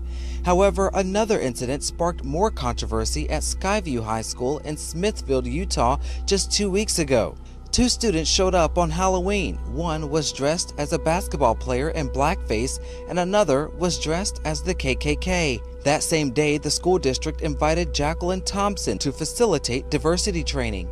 The parents of some of the students were so offended by her diversity training that the principal apologized to the parents and said maybe we shouldn't have showed the video, made absolutely no mention regarding the students showing up in blackface and dressed as the KKK. Some of those parents are part of the Facebook group Utah Parents United, which has more than 5,300 followers. Several posts on the page reveal parents are often upset when their kids are given assignments that involve racial issues.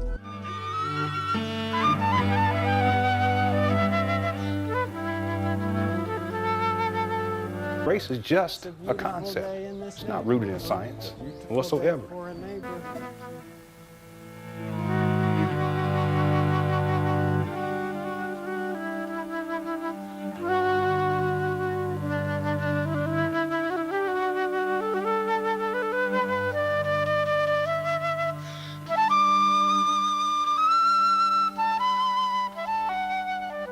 My wife was like, you know, I used to do protests. You ever post? I said, yeah, there's a couple of times, but I'm not going to be doing it for now. And because I have 5 children and a wife to take care of, I can't be putting my life at risk like that. I can't do it. On top of that, I got to go to work on Monday.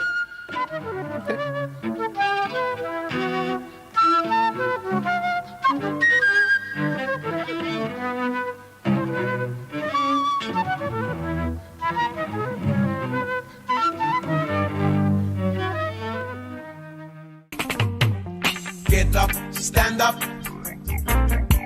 Stand up for your rights.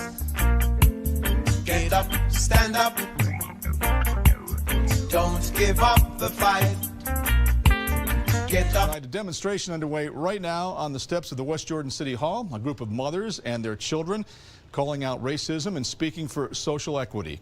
This is about change that needs to happen for our kids. If we can show our children how to care and to love and to stand up for those that are unjustly treated. These moms want to provide a peaceful space. My neighbor had a racial slur written on her front porch. That same neighbor was on a run with her daughter, and a lady called the police on her because she felt threatened because they were black. I don't want my kids to grow up feeling what I felt. I don't want other people's kids to grow up feeling what I felt. 13-year-old Noah is Abby's son. Lots of kids just throw around the N-word like it's nothing. My oldest son is 11. My middle son, he'll be 10 on Thursday. And then my youngest son is 4. They don't know nigga. If I ask them right now, what is a nigga, they would not be able to tell you. And I take pride in that as a father. I take pride in that as a black, African-American, Moorish man, Hebrew Israelite man. These mothers say they want other moms to join them, especially those who are not racist, but often are quiet. We want our kids to feel like there's a safe place, that, you know, they aren't just targets because they're minorities or because they're black. Good evening. Right now, the Davis School Board is in the process of creating an independent team to review the suicide death of 10-year-old Izzy Tishner. The Davis School Board announced that step and other initiatives last night. They're investigating allegations that she was racially harassed and discriminated against.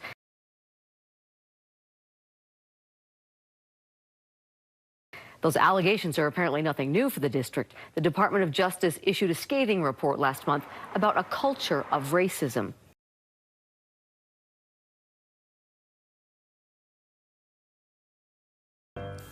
And race, in and of itself, is a concept.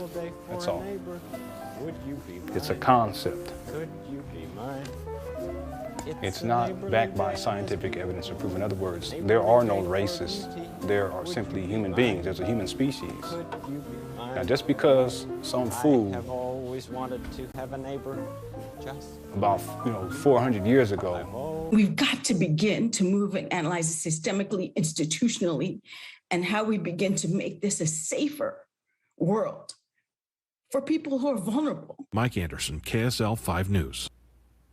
My wife was like, you know, I used to do protests. You ever post? I said, yeah, there's a couple of times, but I'm not going to be doing it for now. And because I have 5 children and a wife to take care of, I can't be putting my life at risk like that. I can't do it. On top of that, I got to go to work on Monday. Back during slavery, when black people like me talked to the slaves, they didn't kill him. They sent some old house Negro along behind him to undo what he said. You have to read the history of slavery to understand this. There were 2 kinds of Negroes. There was that old house Negro and the field Negro. And the house Negro always looked out for his master. When the field Negroes got too much out of line, he held them back in check. He put them back on the plantation. The house Negro could afford to do that because he lived better than the field Negro. He ate better, he dressed better, and he lived in a better house. He lived right up next to his master in the attic or the basement. He ate the same food his master ate and wore his same clothes. And he could talk just like his master, good diction. And he loved his master more than his master loved himself.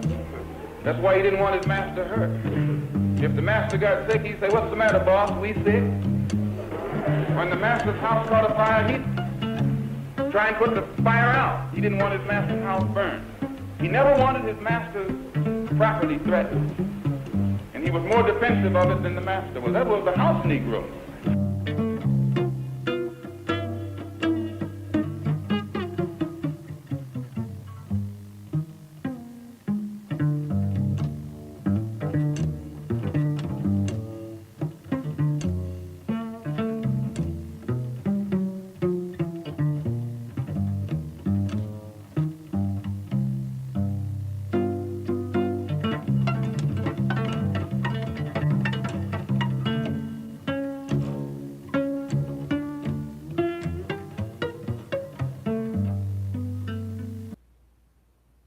My wife was like, you know, I used to do protests. You ever post? I said, yeah, there's a couple of times, but I'm not going to be doing it for now. And because I have 5 children and a wife to take care of, I can't be putting my life at risk like that. I can't do it. On top of that, I got to go to work on Monday. Okay, people don't live with you